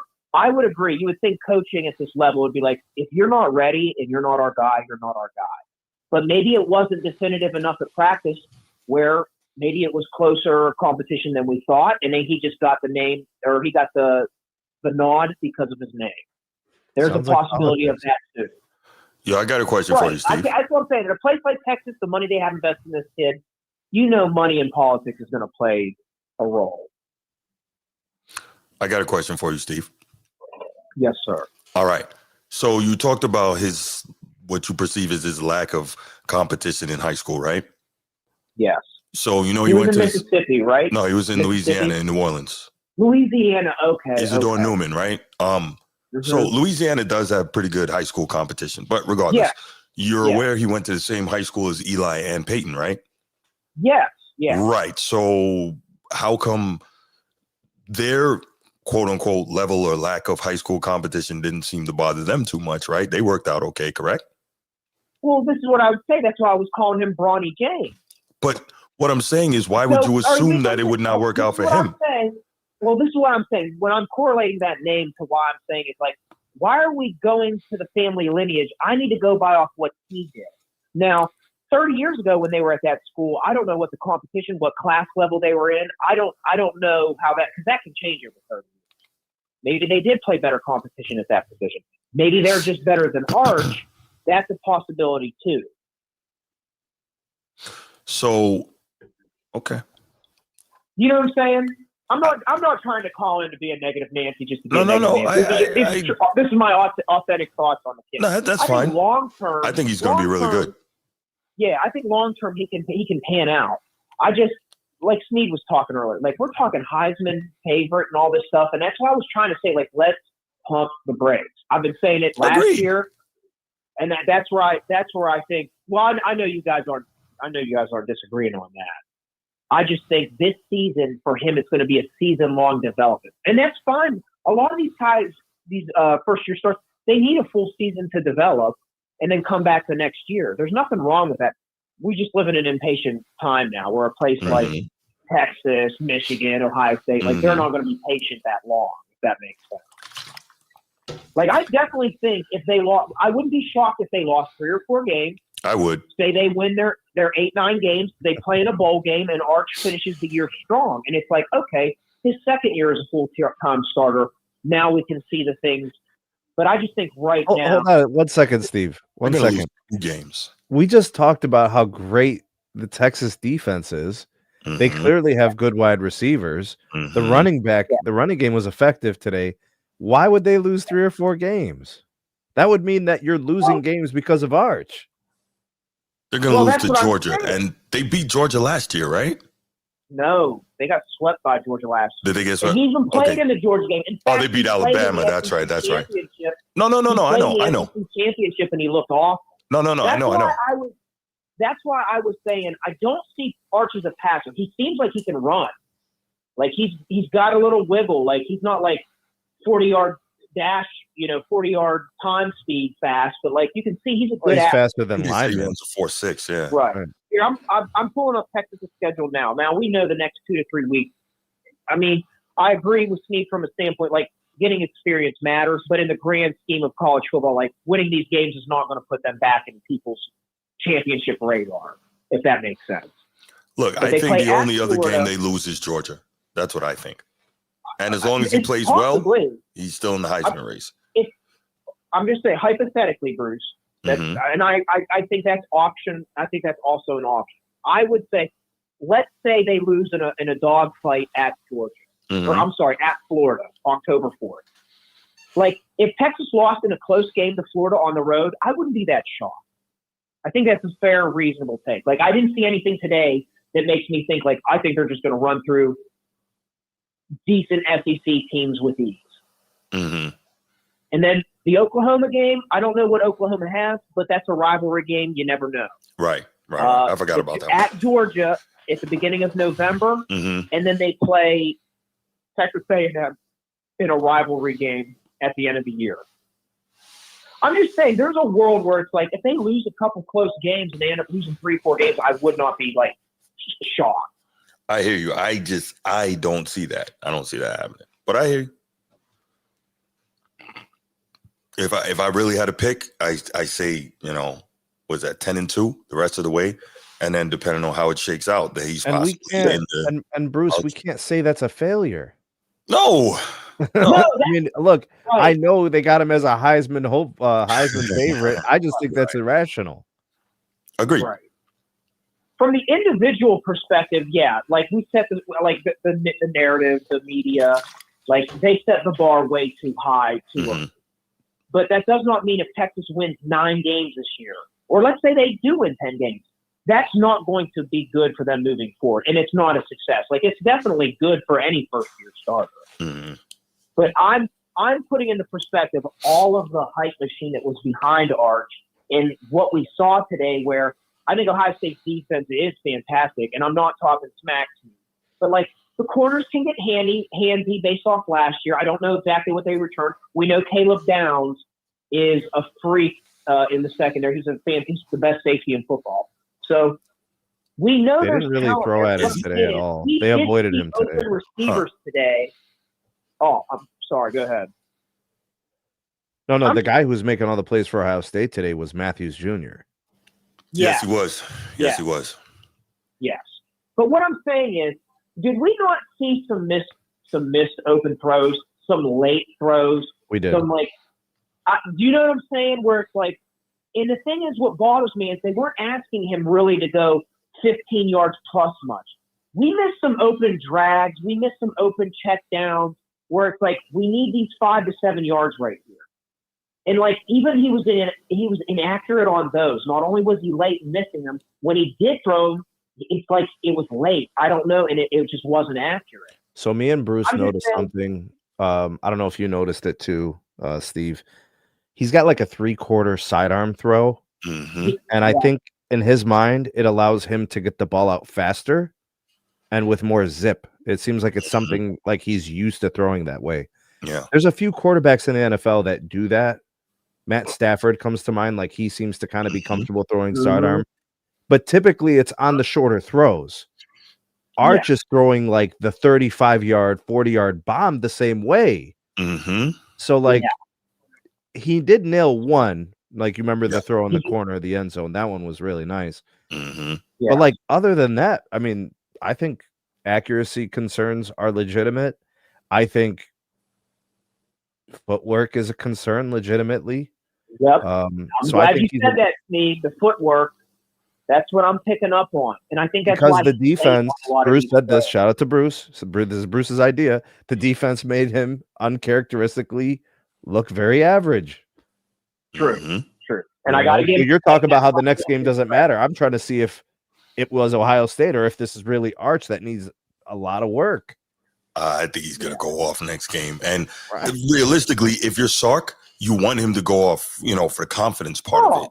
Get him right back in there. Get him right back. Like, okay, we played the champs. You didn't play your best. We're going to go out here. Next few games really get you feeling good. So that, again, by the time you get off that bye and you go to Florida, Bruce, don't let this fly, bro, from BJ. Shout out to BJ. Appreciate the comment. Don't let this go unnoticed, sir. Don't do it. I'm just saying. Come on, BJ. Really? Texas gave the game away? Really, bro?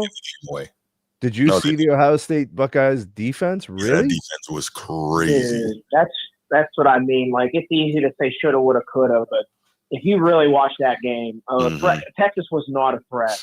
Right. And honestly, going into halftime, I was like, man, this is one more score from Ohio State, and this is over. Like, it's done. Because I don't think Texas really has it. And in desperation, he did lead that one drive into that decent touchdown pass. Like, it was a one-on-one jump ball. So it wasn't like it was, anything insane. Like, he's, like, dropping it in a bucket. But he drove his team down and got some success in a big-time environment to at least make you feel like, hey, we might have something here. Right. So if any little bit of confidence Arch can take from this, bring it into these no-name games, throw for 250-plus yards, throw 3-4 touchdowns. And I'm not saying it from a Heisman thing, but what I'm saying is take advantage of this while you have it. Because when you play Florida, if Florida's got undefeated or not, I don't know how good they're going to be. Right. You're playing a different level of competition from against those defensive backs. It's just going to be different than Sam Houston and some of these other, I don't know who all of these Foremans and whatever they're playing the next couple weeks. Right. So it's like, I don't want to see Arch running the ball. I don't want to see a 25-yard touchdown run. I want to see him throwing the ball because it's like, even if it's lesser competition, complete these high percentage passes and run our offense so that when we do play Florida and it's the third quarter and it's third and we need 7, like we're hitting these passes. Or if it's second and 10 because we got stuffed on first down, I need 7 yards on this completion on second down. Like those are the things we need to see him do. Not to try and be a hater. I saw Thayen do that. I saw him third down, Thayen extended play, threw balls off his back foot, which you're not supposed to, but I saw some things from Thayen. And you can see, like, I think how he navigates the Ohio State schedule, you're going to see way more growth out of him than Arch this year. I think we're starting at 2 different levels. I just think Arch is not, he doesn't see the field like Thayen does. Hey, Bruce, can I do some rapid fire questions, Bruce? And then you and Steve answer them? Yeah, man. This will be like just yes or no's, right? Steve, Bruce, let's do this. Okay. Texas Longhorns get 9 wins this year. Yes or no? Yes. Steve? Hesitant, yes. Okay, 10 wins. No. Yes. Okay, so you guys differ there. Yes. Playoff bound. Yes. No. So that's where you guys differ. Okay, Arch Manning throws 30-plus TDs, under 10 picks. No. High High 20s. High 20s for the TDs? High 20s, because I think they're going to get the running game cranked up. I think high 20s in the TDs, yeah. Okay. He may rush for 10 or more TDs, though. Yeah, he's moving. He's scooting. That's true. Yeah, he's scooting. Okay, so total TDs, he gets over 30, maybe? I wouldn't be surprised if he throws under 21 touchdowns. I think he's going to get more rushing. You're seeing in the red zone, like they got stuffed today, but once they hit the 5, he's like a Riley Leonard. That's what he is right now. We just have to be on. So Julian saying more likely to throw 30 TDs than Arch. I didn't see it, Bruce. I mean, I know we expect it. I just didn't see it. Go ahead. I didn't hear you. I'm sorry. I was going to say, Steve, the follow-up to this is Julian saying 30-plus TDs, more likely than Arch Manning. Oh, yeah, without question. Passing. Yeah, Yes. passing. Passing touchdowns. Yeah. Passing. I think, yeah. Even if neither one of them hits 30, Thayen is going to have more passing touchdowns than Arch. I don't think it's even going to be close. I mean, you can argue the weapons advantage, but I think he's just a better natural passer too. So the rushing TDs could actually get him into the Heisman discussion if he has 20 passing TDs and 10 rushing TDs. Yep. Possibly. Yeah. Possibly. And they win 10, 11 games, right? Or, the I was going to say they'd have to win a 10 or 11 games for him to win Heisman. I think they will. Yeah. So he's in this Heisman thing. He's still in it. When you asked me 9-3, bro, I was hesitant. I'm gonna give them the benefit of the doubt. I would say hesitantly right now, but I'll be honest, I was more hesitant on 9-3. Like 10-2, I was quick. I knew that I don't think they're winning 10 games. But if they didn't win 9, I wouldn't be shocked. I'm just gonna say that. I just wouldn't be.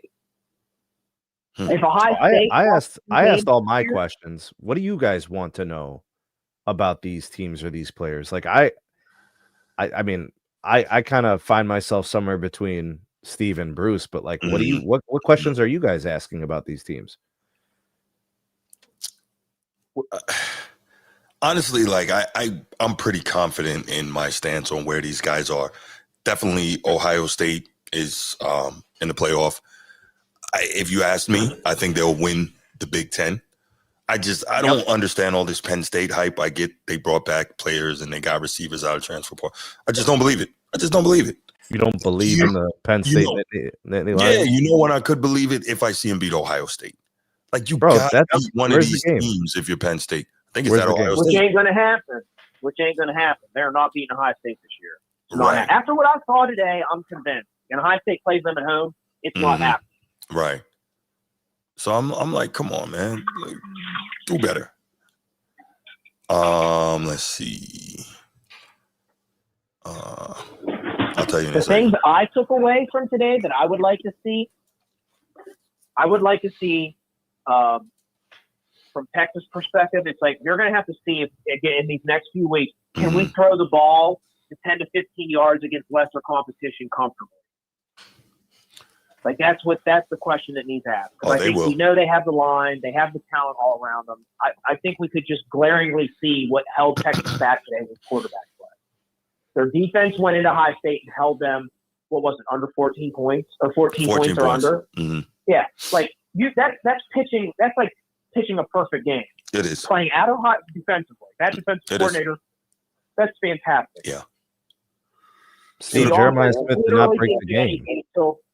What's that now?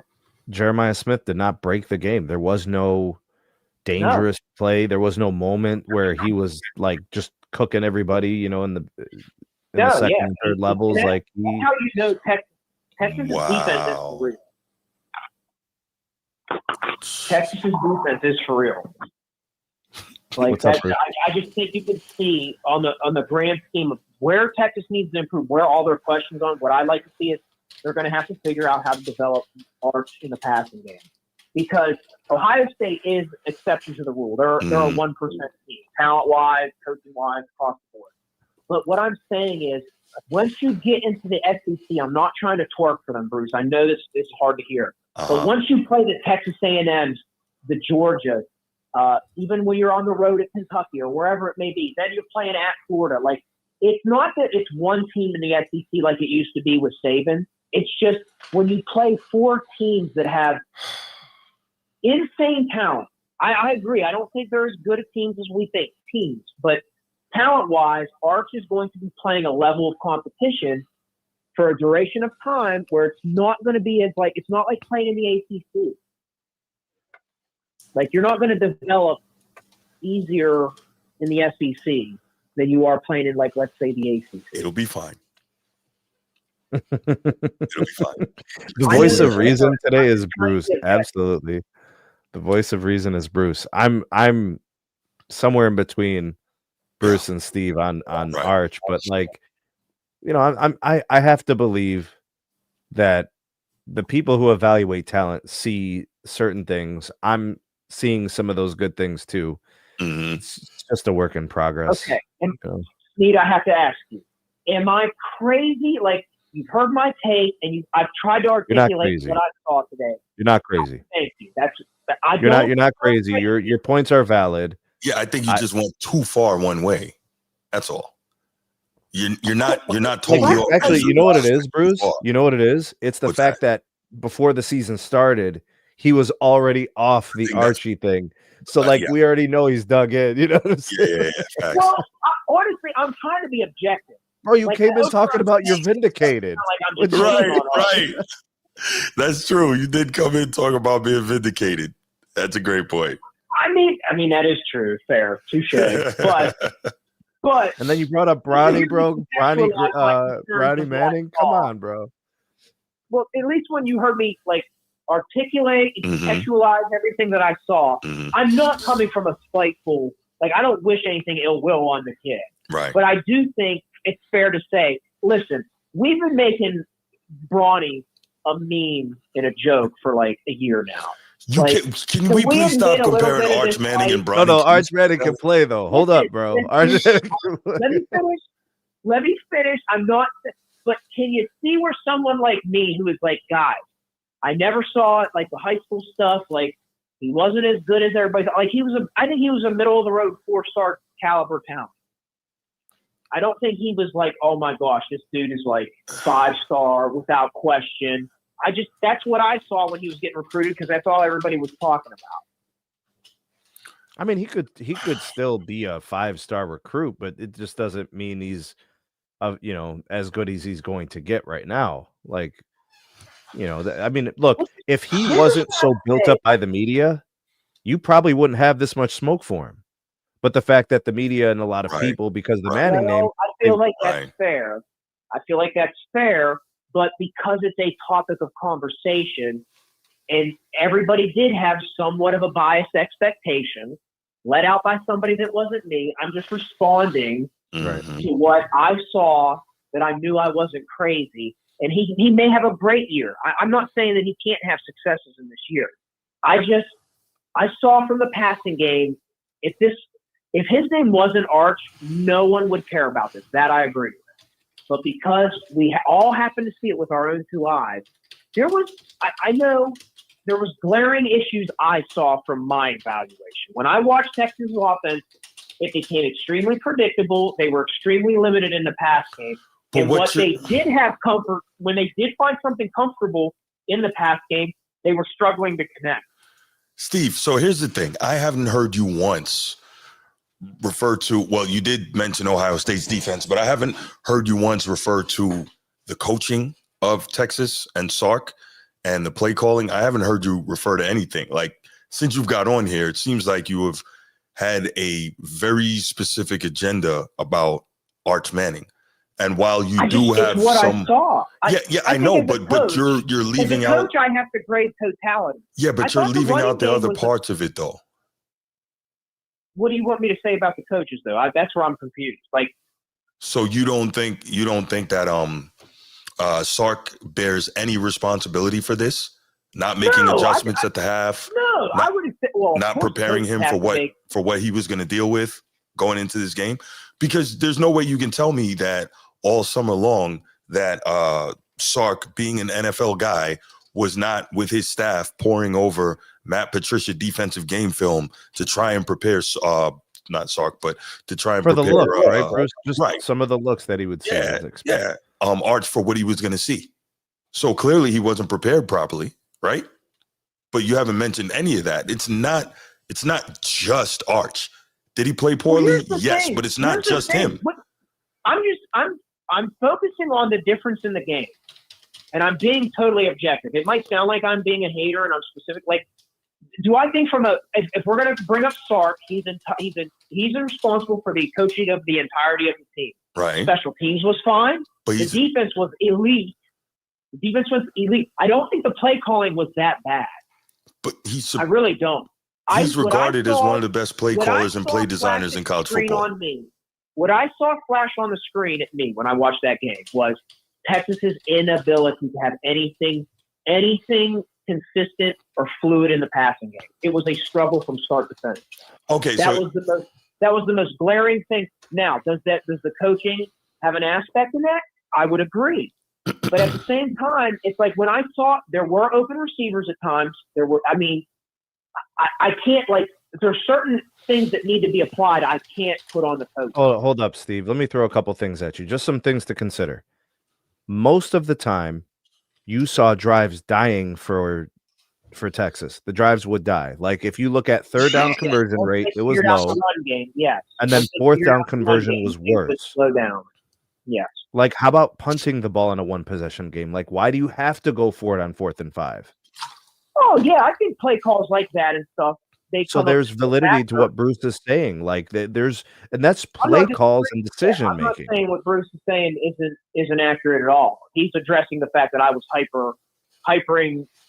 focusing on Arch, and that's my biggest takeaway from the game. That's why I think that was the glaring thing that you could see flash across your screen, consistent from the beginning to the end of the game, was their inability to have anything fluid, because the run game had its moments. You saw them run for a couple first downs, and then the drive would die. It's moments, Once Ohio though. State schemed up, and we're like, we're shutting it. We're shutting this run down. Right. We're going to force this guy to make throws. Okay. I saw one-on-one coverage. I saw Ohio State. I know, Sneed, I know you pick up on this. I saw Ohio State going man on the outside. They obviously don't trust him.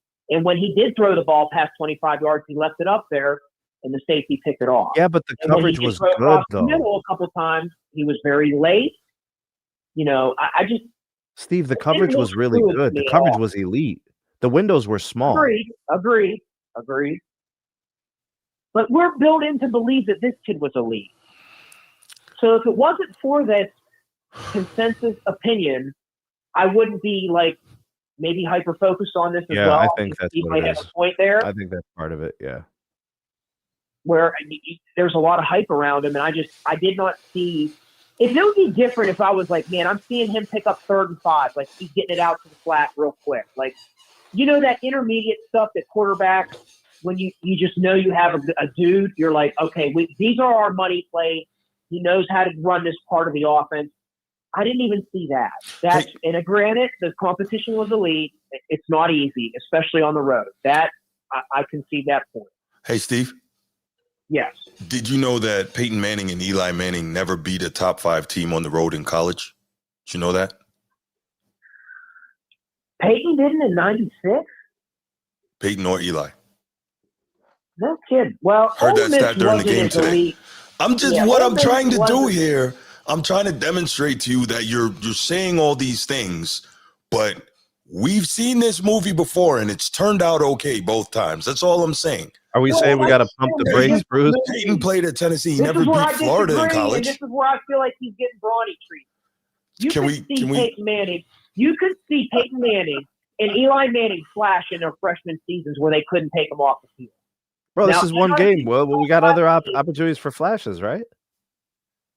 Oh, for sure. Yeah, that I don't agree. Like, the season's not over. I think he can grow. I'm not saying that there's not progress, but I'm saying when I look at where he's at right now from what I saw today, because Julian Sayin is a first-year starter as well, and he was breaking in against the same top 5 type team that has an elite defense. And I saw Sayin show me signs. Snead, I know you saw them. We're like third down.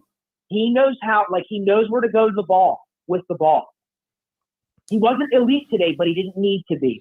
I think his coach was better than the Texas coach. Thank you. I think Ryan Day prepared for this game than Arch Manning was. And I think just in-game management, I think Day was better than Sark. Yep. Even if I grant that, Snead, is anything I said about Sayin incorrect? Did he make throws on third down? Was he in rhythm? Did I at least see that 7 to 8 yard, 2nd and 10 type down? Did I see consistency there? I did. Sayin was more stable. Arch was a little bit more. I think he was pressing. I think he was a little bit more jittery, and I think the points that we brought up collectively have encapsulated the whole experience. That's why I think Ryan Day stabilizing the equivalent of rookie quarterbacks, right? They're stabilizing the X factor. They wanted to have a chance to win the game. Not forcing the quarterback to have to do certain things is how you were going to win this game. The defenses were good, and they weren't giving up big plays.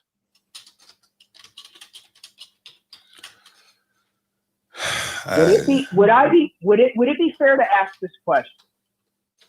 Arch has been in the program for, I believe, 3 years. This is his 3rd year, yeah. This is 3rd year.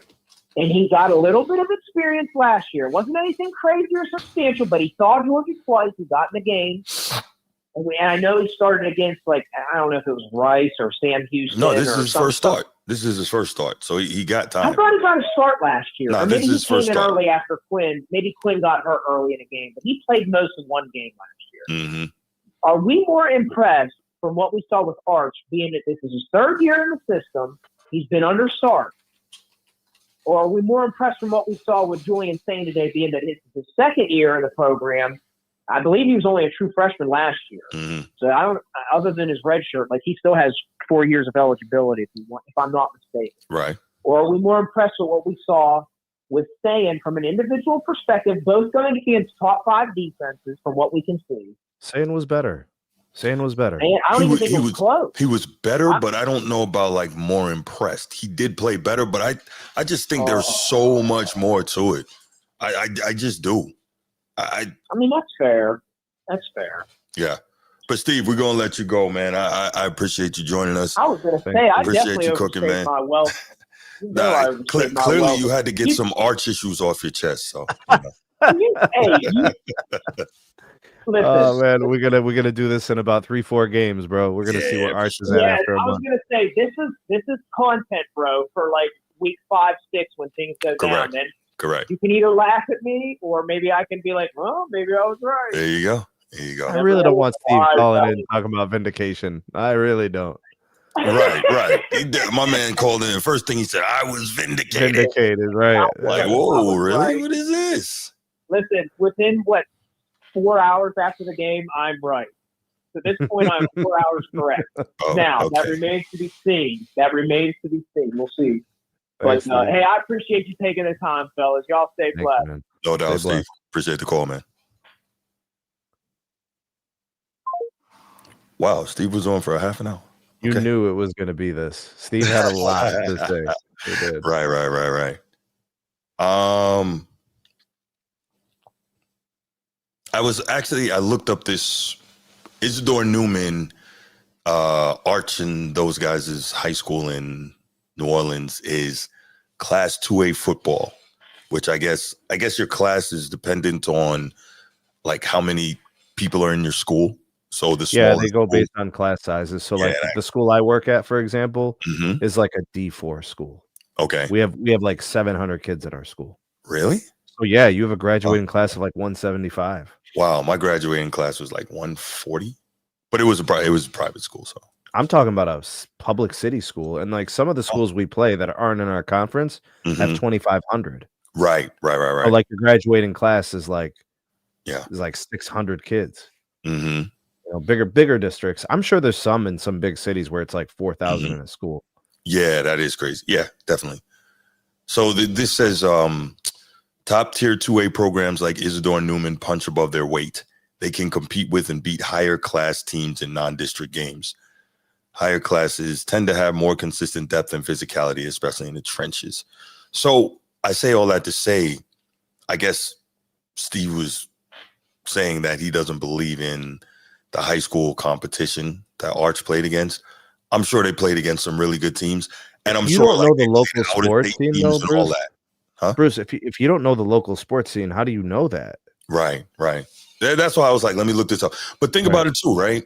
You're telling me they didn't get, to play some good teams out of Texas or some good teams out of Mississippi or Alabama because Arch Manning is on this team, right? And I'm sure with Arch Manning being on this team, they probably had some pretty good receivers and some, that kind of thing.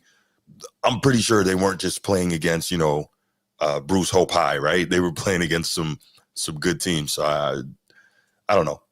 Bruce, did he look like he didn't belong out there today? I don't think that was the case. He looked like he belonged in the game. Yeah, he just didn't play well. And that, again, that's a function of all the things we discussed. That's all that is. And maybe I sound like an arch apologist. That's not my attempt. I'm really attempting to be as objective as possible. But, we'll see as the season goes on. That's all there is to it. Beautiful thing about sports is we always get to see. Mm-hmm. Yeah. Yeah. Be Ready Sports Podcast said Bruce Hope High School top 5 of the country. Right. Yeah, I wish. Top 5 at this. Top 5 podcasting school. Yeah. Yo, score update, Bruce. Well, Clemson's up 3-0 on LSU, and they're about to take a field goal. So let's see what happens. Okay. It's like 59 yards. No, it's 62-yard attempt, bro. Oh, I must be a little behind because I got. Oh, they faked it. They faked it. Oh, they punted it. They punted it. It was a fake field goal punt. Interesting. Oh man, they think they're slick, bro. Okay. Oh yeah, I'm a little behind. Let me catch up. There we go. That is close. Interesting. It's gonna be like this probably the rest of the game. Close. That's okay. I'll take that as long as Clemson wins. Man. I know. So let's can we look at the scoreboard, Bruce? The college football scoreboard. Absolutely. You want me to pull it up and do a screen share? Sure. Yeah, let's do that. All right.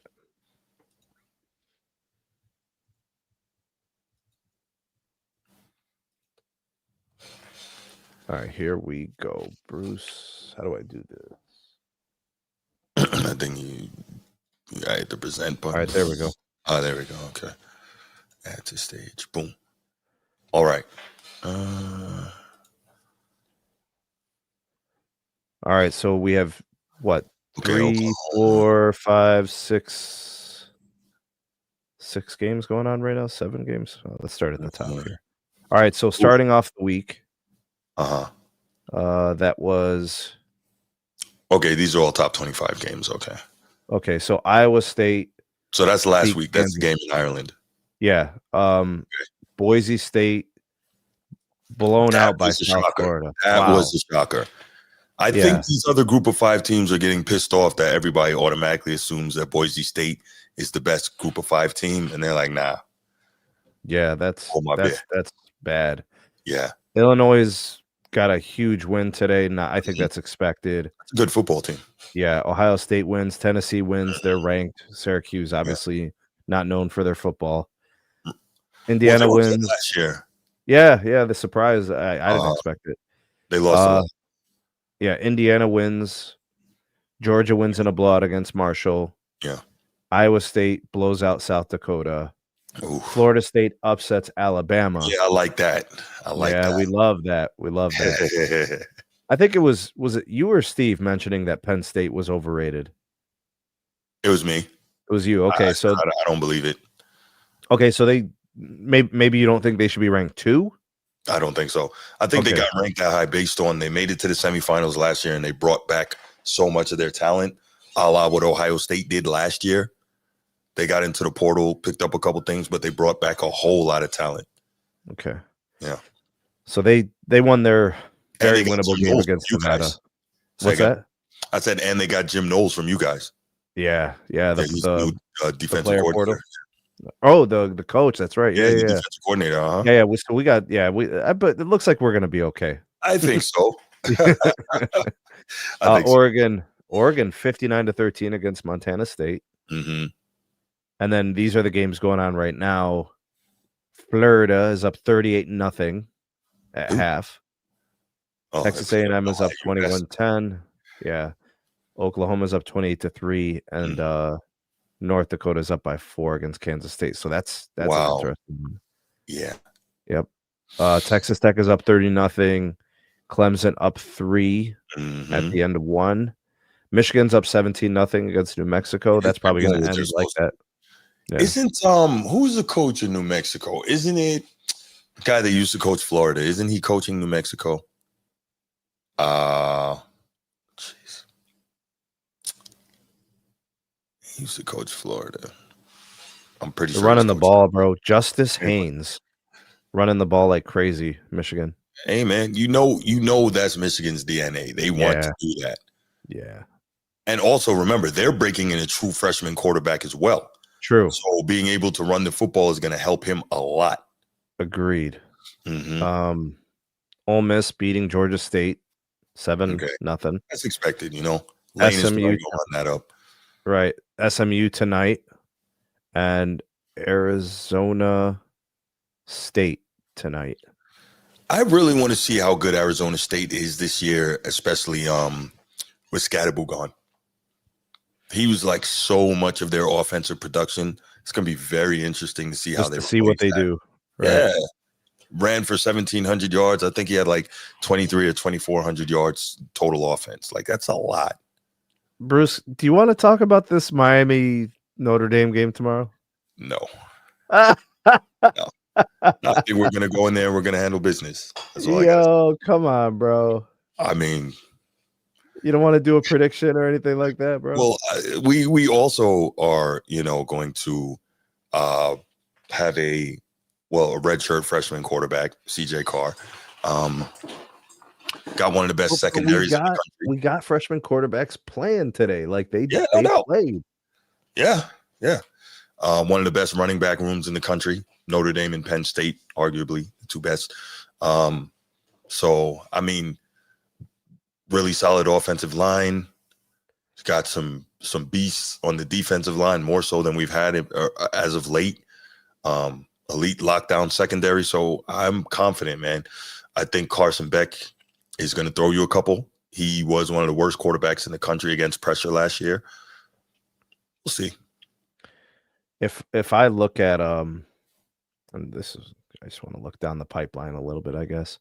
Mm-hmm. If I look at Notre Dame's schedule, remember they're unique. Yeah, they are. Notre Dame is different, right? They're not in the traditional structure of a conference, right? So they play. I just had the schedule. Why? Miami, followed by A&M. Well, Miami by A&M. Then let's say Purdue. Yeah. Arkansas. Right. Boise State. Yeah. The first half is front loaded. NC State, and then USC. USC, yeah. After that, it calms down a bit. So yeah. You got Q's, you got Pittsburgh, BC, Navy, Navy, and then Stanford to kind of round things out. So the risk is in the front half, right? Yeah, front loaded schedule. But you get through that with maybe one loss, or if you get through it undefeated, you're in real good shape the rest of the way. That's the highest quality win if they get the win against Miami. But like Miami and A&M, yeah. Do you want your first game of the year being your best win? Like I get it. Notre Dame has the cachet. Like they want them in the playoffs. Like if they lose one game or two games, they'd still like to get them involved in the playoff. Yeah, absolutely. So I think here's the plus to if your first game is the best win, right? Like, or your first two, let's say Miami and A&M. It gives those other teams an opportunity to build up and be really good the rest of the way. Because if we beat both of them, I will be rooting for A&M, even though they're an SEC team, but only because that will help Notre Dame, right? So if we beat them in those first two games, yeah, I get what you're saying in terms of it being front loaded, but we want them at that point to have an opportunity to go on and continue to do good things the rest of the way. So it can work that way. Yeah, I'm okay with it.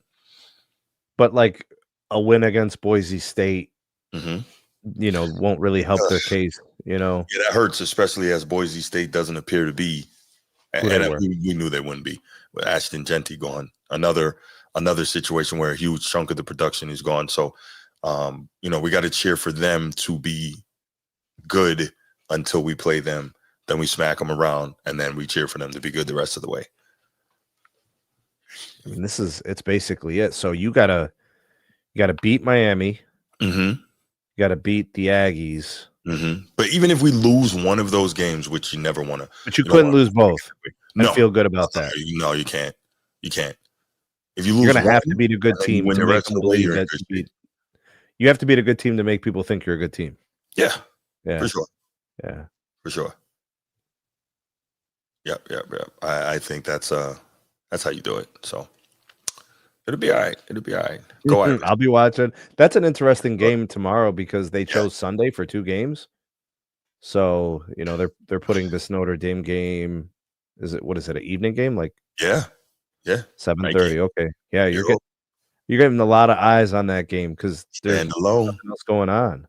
Well, because Notre Dame is, and Bruce said this, in some ways they're similar to the Cowboys, right? You love them or you hate them.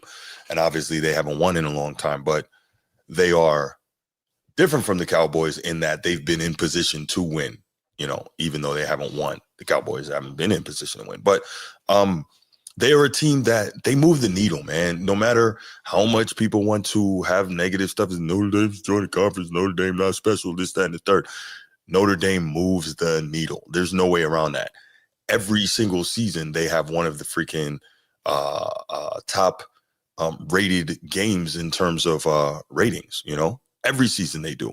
That's why they keep getting these primetime games. There's a reason they get these games where they do. People want to see them. But they're like, even if people say it's like not warranted, right? Like people say, no, they're not that good, but like they're not bad for you to say like they shouldn't be on TV. Right. So like if you're competitive and you're good, you're a good team and you win games and you've got an insane rabid following. Yeah, there you go. And like what do you expect? They've had this NBC deal since 91 or 92. NBC keeps reeing up this deal. Yeah, television execs are not stupid people. Exactly. Weren't the Lakers the most nationally televised games last year? Yeah. And I think they will be again this year. But like, why? Like, it's OKC's clearly the best team. And here we are. Lakers, obviously Hollywood, flashy, big media market. OKC. But I'm just saying there's factors, right? Team, right. Yeah. Yeah, they don't have that cachet. And also historical cachet matters. History doesn't matter to some people, Edward, but historical cachet matters. It does, Yo, so. Coach T's going in too, man. Same thing. He's not a Notre Dame. Why not? He's a USC guy. He went to USC. So sorry, bro. we're Sorry, okay bro. with that. Look, Yeah. Reggie Bush been gone for a long time, bro. I mean, And USC is some cowards ducking the smoke trying to get out of Notre Dame rivalry. I'm trying to remember who was the last great player at a USC. I think it was it OJ Mayo, college basketball? Oh, wow. That was a long time. Like, Oh, or was wow. it Reggie Bush? Like, who was closer?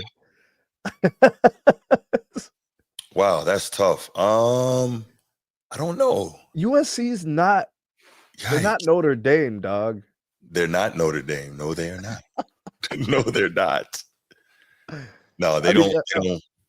OJ Mayo, right? He was USC, right? Wow. There you go, Transformer. There you go. Juju. Yeah. Yeah, Juju is that problem. Yeah. Juju is a beast. I Yeah, really don't bring up the W when Steve's around, bro. They start talking about roast beef and turkey sandwiches and whatnot. Pay us what you owe us. Yeah, okay. Juju is a monster. Let's see. Who was the last great USC football player?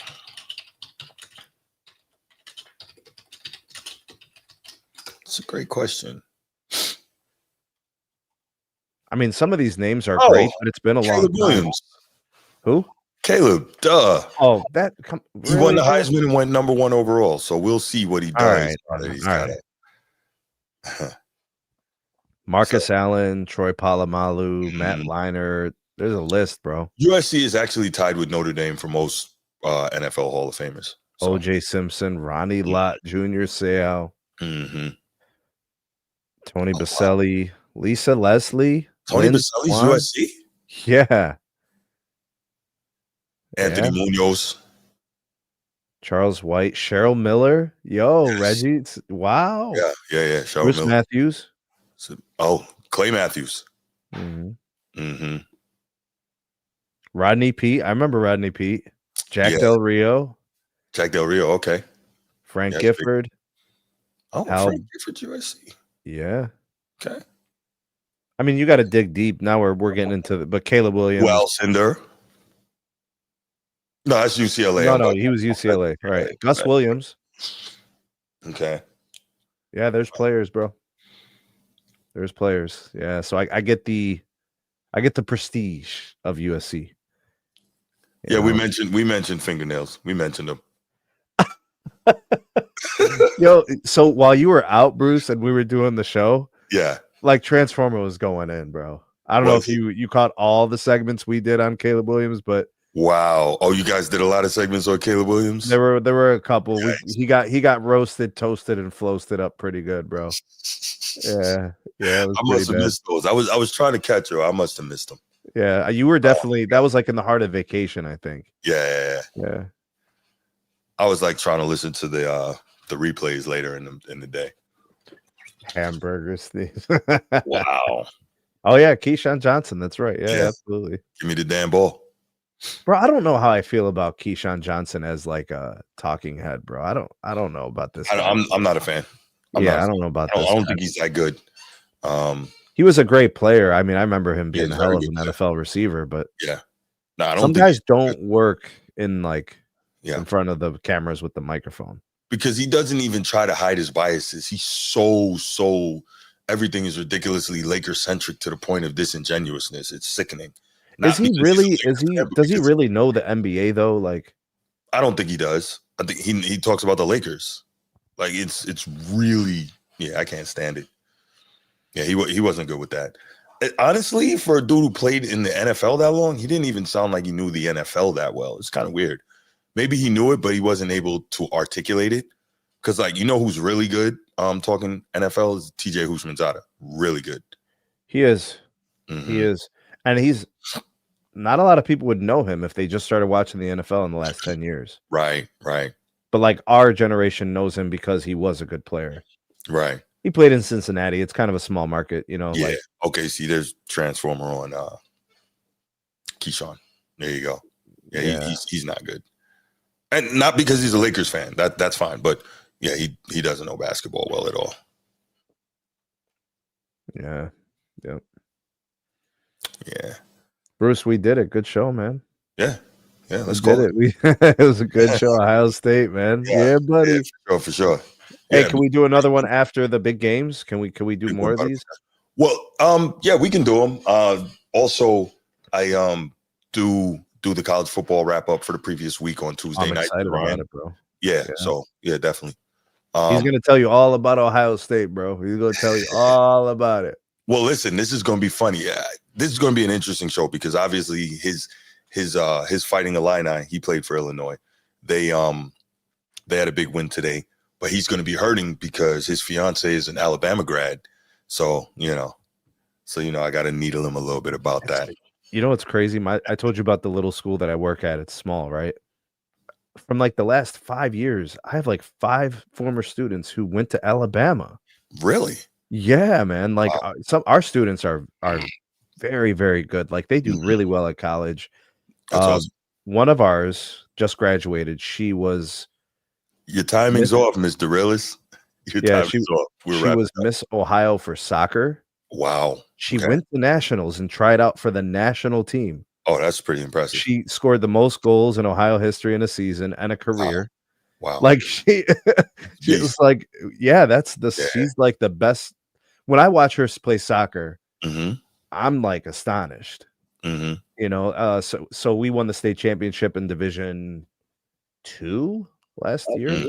Okay. Or D3, I forget which division it was that the girls are in. But like we got kids that go to Bama, we got kids that go to Dayton. They play sports. Yeah.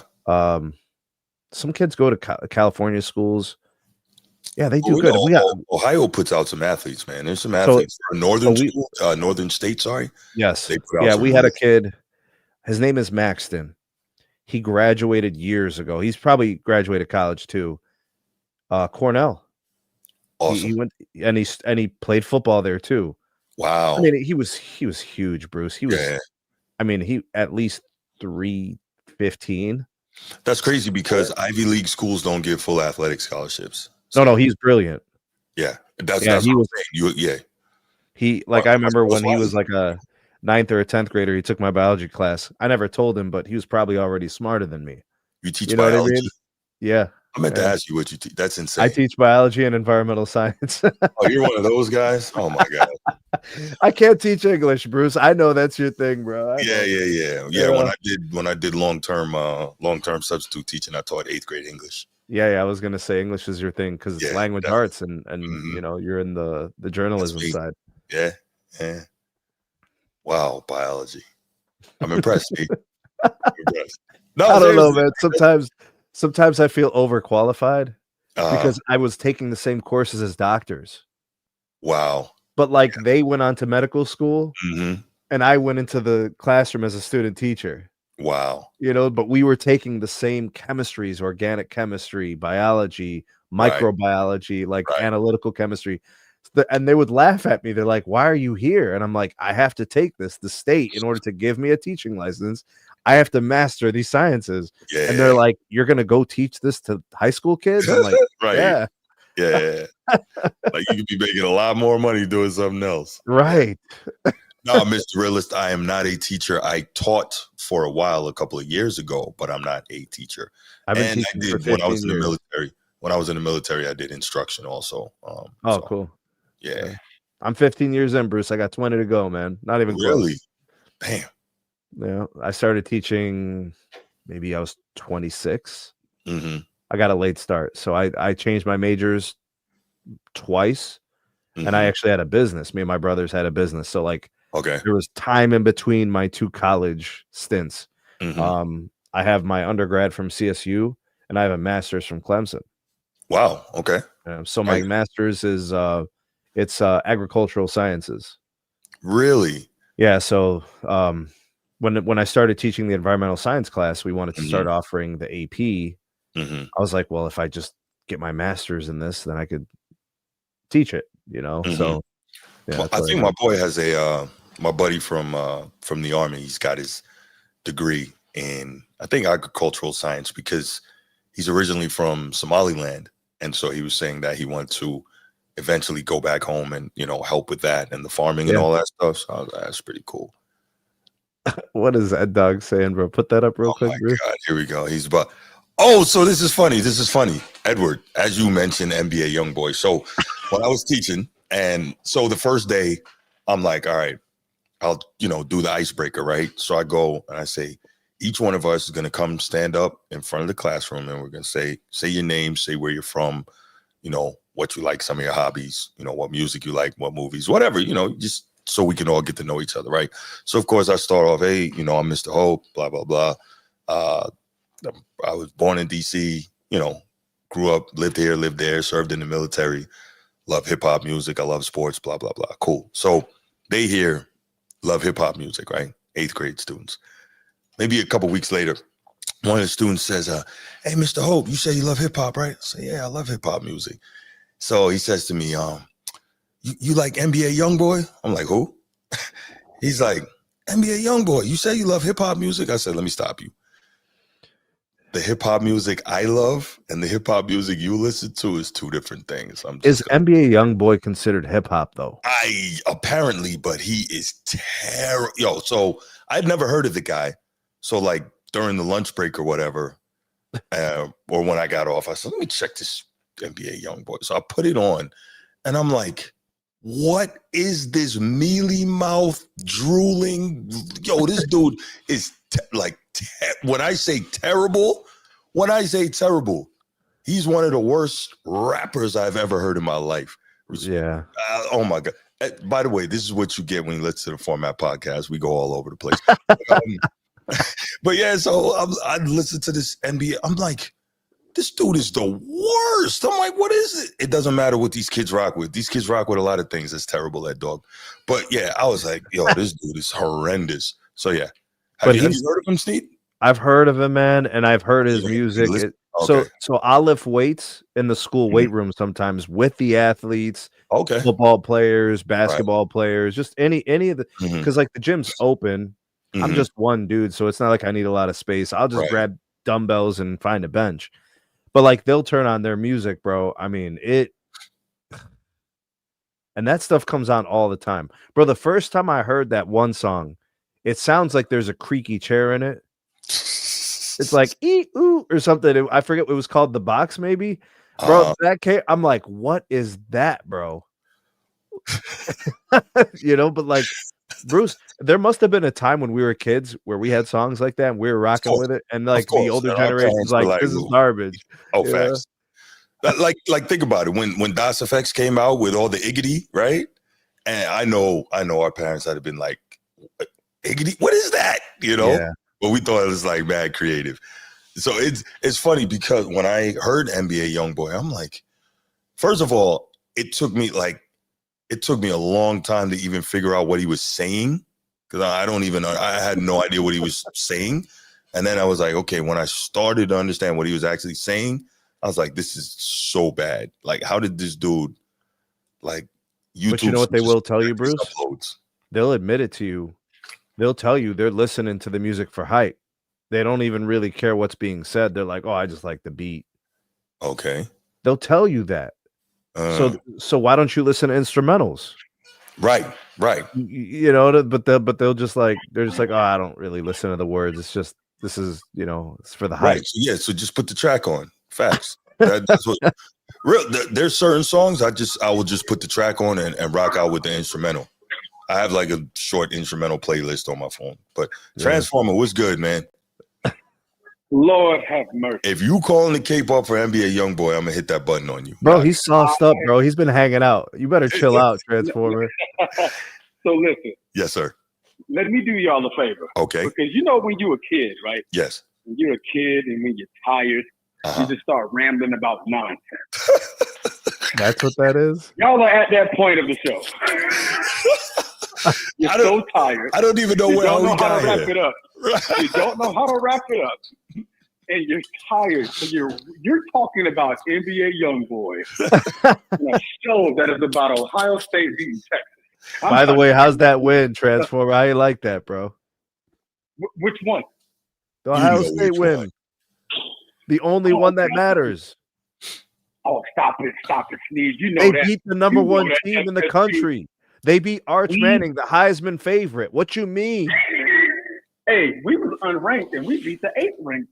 That's right. Astoundingly. Get him. And even a broken clock is right 2 times. Get him. Get him. No, that was a great game, guys. Big win. That I was watching half of it on the road. My wife was trying to hold the phone up while I'm trying to dodge traffic to get here to Atlanta, Georgia. And boy, when I tell you the defense for both sides was amazing. Yeah, and during the entirety of the game. I thought it was going to be a little bit high. I had it in like 21, 17-ish range, but hey, 14-7, that lets you know they was smash mouth football. No offense could really get things going. They truly rattled Arch Manning and that offensive line. They had them figured out. When you got linebackers doing NFL type stunts, that collegiate kids don't know nothing about yet. Like these guys are fresh out of high school, and these guys are doing NFL type. Okay, it looks like I'm about to fall back in coverage, but I'm actually darting for Arch the whole time. Like, and you don't even see it coming. Transformer, you thought the strength of the Buckeyes today's the defense was the linebacker core? Say it one more time. You thought the strength of the Ohio State defense today was the linebacker core? No. I mean, not necessarily. The entire defense was amazing. I'm just saying when I'm looking at certain schemes, I'm looking at the linebacker core specifically because I'm witnessing moves that you just don't really see on a collegiate level yet. And I believe one of the commentators even said the same thing because I'm like, I really don't see these type of stunts from linebackers in college football. You see that in like the NFL, and you guys got Matt Patricia, who's long time under New England Patriots, coach for Detroit and stuff like that. So he brought that NFL type team to this game, and I'm like, dang. And I've noticed it primarily in the linebacker core. That's what I'm repping. So, gotcha. But no, man. I mean, it was a great game. Arch Manning, it was a struggle for Heisman hopeful. Did you hear Steve's take on Arch Manning today? I did not. He cooked him. He cooked him. Yeah. I mean, rightfully so. I mean, it wasn't a great game. I mean, by no stretch of the game. I mean, it underthrew the ball, overthrew it behind the back. He had Mingo wide open in the top of the fourth quarter, and he threw it right behind him on a wide open pass. He was rushing throws. He was throwing across the middle, and there's obviously 2 safeties right there. Like it was just very, very bad. It was bad. Something I didn't expect, especially first of all, you don't have nothing but high expectations when you hear the word Manning. But, we got to be realistic. You know what I'm saying? He's not Peyton. Right. Not everybody's going to be Peyton Manning. So, you can expect some type of when you're going against your first start in the next season where you're the full-time starter, and you're going against Ryan Day, the defending champ, and Matt Patricia, who's an NFL coach. Like, okay, I'll give you a little grace. I'm not going to say I'm going to give you a pass. I'm going to give you a little grace from this game that, hey, this is probably the worst you're going to look all year. And it just gets, obviously, it just goes up from here. So that's what I got on him. I was never on the bandwagon, but I'm not going to just shame the kids off of week 1. I just think that's just too much too soon. Right. Me personally. That's but, I don't know if y'all saw, it was a team that's in Florida. Here we Florida go. State Seminoles. Here we go. I'm pretty positive. They played a team called Alabama. I think where when the sisters date their cousins and stuff like that. Oh no! Wow. Cold-blooded. But hey, that was a great game, man. Y'all know I was hyped. I'm in the hotel room getting banging on the wall, talking about some quiet down over there, so I had to go to the lobby. I was turned up. I was too turned up watching that football game. My quarterback said in the beginning of the season, before the season, Daddy Nick Saban ain't there to save y'all this time. He ain't there to save y'all. He said that. Oh, Castellanos, yeah, he talks greasy. Yeah, he talks. Wow. He said Nick Saban ain't there to save y'all. Y'all don't have nobody that can stop me. Y'all got nobody that can stop me. Kalen DeBoer is a really good coach. He's not Saban, of course, but he's a really good coach. So we'll see what Bama turns out to be. Again, it's Week one. But it's week one. I love but the it fact was that two SEC astoundingly. powerhouses have gone down, and hopefully it'll be a third. Clemson is up 10-3 right now. He'll be, if he loses tonight, he's 0-4 in openers at LSU. So that'd be great. Will that be 0-4? Yep. I thought he won 2 years ago. Nope. He's 0-3 so far. Yep. Wow. Hey, look, he left. Time for him to go for a while. He left Notre Dame to go somewhere where he had a better chance to win, right? That's what he told us. First of all, Mr. Kelly. Just saying. Oh my God. Look, I'm glad he left because we got Coach Freeman now. What year did he leave? Went to LSU and started acting like he was from Louisiana. That's where he lost me. I was like, oh, he started talking with a country accent, trying to dance in videos. I was like, come on, man. It's a great day to be a Tiger. Yo, the last guy to do that was Russell Wilson in Denver, right? How'd that turn out? Yeah, not good. It turned out awful. Mm-hmm. And guess what? The game one, everybody said they beat the accent out of it. Because he ain't trying to do it no more. That's true. That is true. They beat the accent out I'm of here with my so family. After that, it was all normal speech. You said he's from Boston? He's from Boston. Yeah. Like, he's not even from nowhere near the South. No, he's an Irish Catholic. That actually, the Boston accent might be the most cringe in the entire country. Look, I'm not going to insult those people. I'm not even going to argue that. Their accent is interesting for sure. I mean, yeah, Sneed, you own something with that one, brother. If they sound like Peter Griffin from Family Guy, bro, I don't want to hear it, bro. That's tough. Hop in the car. Let's go down to the bar and get some chowder. Everybody sounds like they're Mark Wahlberg for some odd reason. It's no, like Super Wahlberg, like Super Wahlberg. Yes. A souped up Wahlberg. For real. He's like, it's insane, man. Hey, no doubt, man, Autism Boy, appreciate you, man. No, do not shout out NBA Youngboy. He's terrible. First of all, whoever shout said out that to man NBA Youngboy, bro. Really? This is what I was told by my student, man. He's considered rap. He's not considered hip hop. Hey, man. He's in the rap category, that's for sure. Matter of fact, it's not even a rap category. I think he's considered mumble. He's in a mumble category. Like Young Dolph. Got it. Young Dolph wasn't mumble. He's not in the mumble category. He wasn't in the hip hop category either. No, he's in rap. No, Young Dolph was just straight rap. Yeah, he was. I mean, everybody from Memphis is just straight rap. God bless the dead, but Young Dolph was terrible. Wow. And look. Hold on. I'm about to merge this call. Hold on. Yeah, do it. It must be my brother. Yes, it is. What up, Edward? He's at the Home Depot right now, bro. Say, man, look, bro. Oh, you in aisle 17 at Home Depot?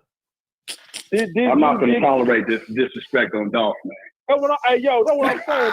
Hey, Transformer, why you let this man say what he said about Dolph, bro? Because he's not good. On, that's dude, why man. I said that. Because he's not good. First of all, nobody past the northern border is good to you. That's not true. Okay, that's not true. But see, you a fool. No. What about Face, bro? What about Face Mob? Hey, bro, I'm going to still show Big Pun some love, even though the only track I like from him was I Don't Want to Be a Player No More. Yeah, and that's one of his worst tracks. But anyway. Okay, but I'm going to still show the man some respect, bro. Come on, man. Don't do golf like that. Hey, yo, Bruce, we got stuff going on down here in Memphis, man, with Gotti and all that stuff. We don't need none of that right now. Okay, we need some positive energy. Listen, you can have all the positive energy you want, but I can't lie and tell you somebody good at rapping when they're not. I can't do that. That's because your interpretation of rap ain't the same for everybody. Mm-hmm. Thank you, man. Thank you. It's just like with me, bro. I don't listen to all East Coast rap, bro. Hold on, bro. There's a certain element of skill that can be objectively evaluated. Thank you. I've been trying to tell you. Like there's rhyme schemes, rhyme structure, wordplay, cadence. Like that's exactly what I've been trying to tell you. Vocabulary, content. You're reaching too far into Bruce's category. But when you want to put the money down, come on, man. Try to be all the way virtually technical about something, right? Just because it sounded lyrical and bar metaphorically in the North doesn't mean the South got to do it. The West got to do it. British got to do it. No, that doesn't mean that. Yeah, but great MCs from the South had those qualities and characteristics too. Correct. Do it the same way. Correct. Every culture is different, Steve. Bro, there's Southern culture bars. But you missed the point of what Steve said, though. It's not that they have to do it the same way, but what you heard what he said?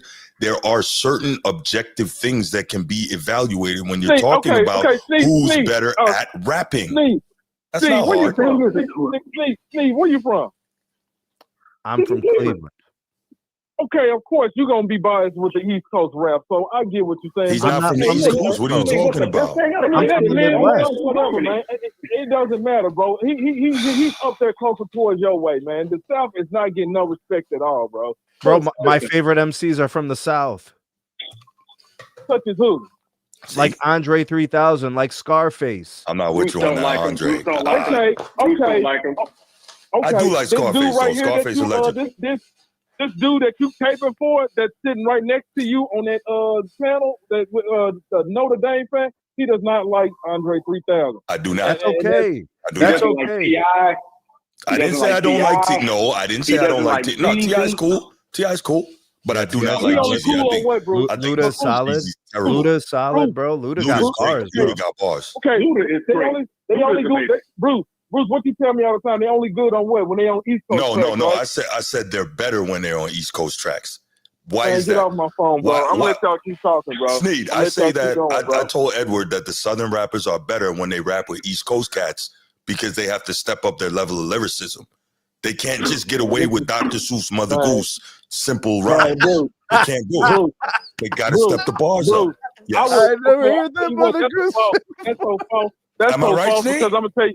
No, Bruce, I'm gonna tell you that's cap. The reason why I'm gonna say that's cap because I can send you a track right now with OJ the Juice Man rap with Jadakiss, and he was terrible on that East Coast track. And Swiss Beats did the production.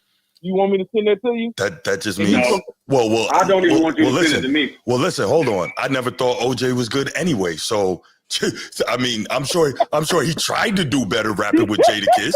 He just can't. What are you talking about? Bro, but Jadakiss got bars, bro. Like he's gonna make people step up. You know. Son, you're in timeout, bro. Thank you. We having a rap discussion. Thank you. Tell him something, Transformer. He said, hold up. Hey, yo, this is not going to be a 3-on-1 again. Look, he said that only snap rap. Hey, man, look, Bruce, chill out, bro. Man, come on, man. Be an adult, bro. Come on, man. I'm out of here. Man. How did we get here? How did we get here? 3-on-1. Because you brought up Young Dog, man, and I ain't appreciate that, dog. Yeah, because he's not good. Because he's not good. And Big Pun is not good neither, though. But see, okay, but listen, hold on, real talk. I understand that you don't appreciate Big Pun style of rapping, but objectively, wait, hold on. Can I talk? Hold on. Objectively evaluating rhyme skills, anybody who says Big Pun is trash just doesn't know hip hop. If it's rhyme skills, he's one of the standards. And Young Dolph is up there too. He's the top independent rapper that's from the South. Period, bro. He put other folks on, man. But that doesn't make him good at rapping. We had this discussion. Good, I'm not. Dang, man. I gotta go back. I gotta get back on my day. Yeah, man. Listen, man. Go back to Home Depot and get what you gotta get, man. Get back in aisle 17, bro. Right, get that plumber putty real quick, bro. Right. I love you, bro. See that? Right, look at this. Hey, Be Ready Sportscast. Coach T he's West Coast to the bone, and he said Big Pun is elite. He is. Was. Yeah, I wasn't with Sean on that one. Yeah, I wasn't. But he lost me when he tried to make an argument, and he had OJ the Juice Man be a topic of conversation. We don't claim that as rap. That's just his version of music. You got different genres, different. No, I totally get it, but that's why I agree with Sneed when he said there are objective things that you can look at to say who's better at. Like, I get if you say, like, me and Edward were arguing maybe about a week ago, and he's saying like, he said Scarface is better than Big Pun and Rakim, and I'm like, Okay. So Rakim Okay, actually Rakim? ushered in like a way to rhyme that didn't Right. sound like nursery rhymes. Exactly. Like before Rakim, this is how they were all rapping. Right. Da, da, da, da, da, da, da, da, Right. da. It was this like nursery rhyme cadence. He killed that. Yes. And He so said it doesn't have to be like that. Right. And I said, yo, I understand where you're from and what your influence is and what you appreciate. And I get that. I said, but can you acknowledge that there's a difference between being better at rapping and what you prefer? Like, that's two different things. That's a preference. He doesn't get that. In certain cases, it's a preference. I say, like it all depends on what your ears, what your ears listen. But Transformer, I feel you. But I'm extremely diverse. You are, and I feel you. But when I talk hip hop, I'm talking about what you can do with words, like that. For me, like that's what lyricism is important, and that's why I'm I think you're taking rappers and you're placing them in the hip hop. Not every rapper is a hip hop artist. But they'll try to tell you they are.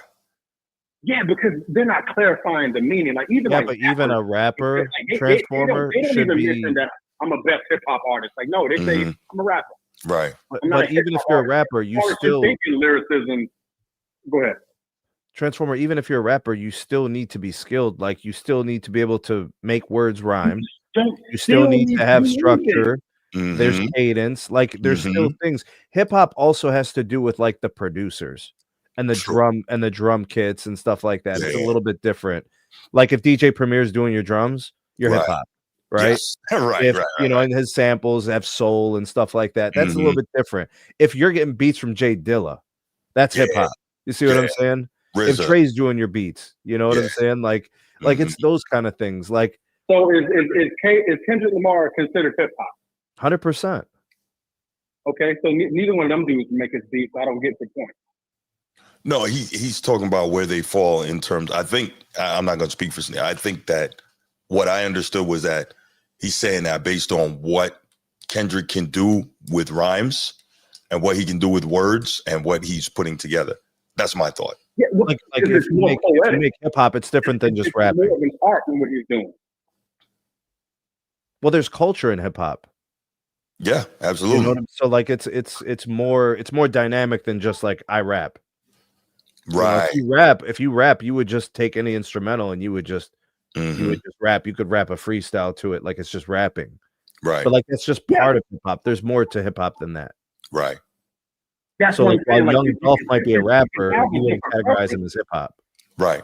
But you could be a rapper, but I think again, for me, like you gotta be good, man.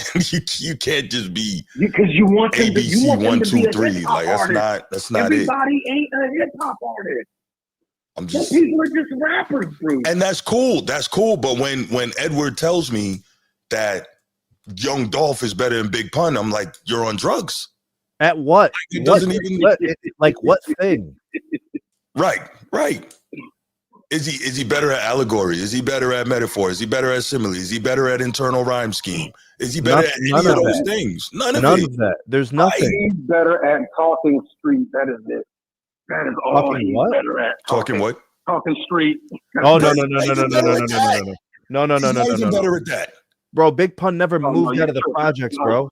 You tripping. Nah, he's not. He is absolutely not better at talking street. No. So you can be in the streets, bro. I mean, if you listen to real Young Dolph before the commercial appeal, and I listen to Big Pun, bro. So I'll agree. He talks street, but he doesn't talk the level of murder street capital like Dolph did. He didn't. Y'all don't listen to Dolph, so y'all don't know that. So I'm not going to sit here and tell y'all you're right or wrong. Well, I'll just tell you to go back and listen to old Dolph. I was about to say, I have gone back and checked that dude, and I'm like, he's a bum. That's it. You gotta actually listen to him before the commercial appeal. He's a bum. Before the commercial appeal, it was crazy. It was a little crazy. I'll just keep it simple. You got all down Dolph. I'll keep it simple, Transformer. I don't even spit no more. But if I think that I can out rhyme you, you're not good. And I don't even rhyme anymore. But I can tell you. All right. Who's got better bars, Young Dolph or Baby? Oh, Dolph. Jesus Christ. How does that compare? Who's Baby? Who Baby's is that? not even a rapper. What's his name, bro? Birdman. Birdman. Oh, Birdman. I don't know. Look, so Sneed, you know when it's terrible. When Lil Wayne is considered one of the greatest hip-hop artists of all time. I can't put him there, but he's not trash, though. He writes Birdman's lyrics, and Birdman still fucking up. How do you do that? How do you have this man who's considered one of there's the nothing greatest worse hip-hop artists of all time, and you mess up the rhyme that he gave you? You know what's really bad, bro? When you got a line, I go to the mall and ball like a dog, and it's so bad, but you don't just say it once. You keep saying it in other songs, bro. I go to the mall and ball like a dog. Yep, he said it like 9 times, 9 different songs, bro. I don't even understand. What does that mean? I'm not. That's Birdman, Birdman, bro. And you just run all over the place. Yeah, I guess that's where he was trying to go. We don't know. Bro, this is what I'm talking about. Bro. Like, yeah, that's wild. We don't know. That's what. In the way Lil Wayne wrote it, I'm pretty sure if Wayne was to say it, we would have understood it. We would have understood it. Wow. But Birdman will mess it up. Wow. He will mess it up. I'm like if you listen to what's it, Like Father, Like Son?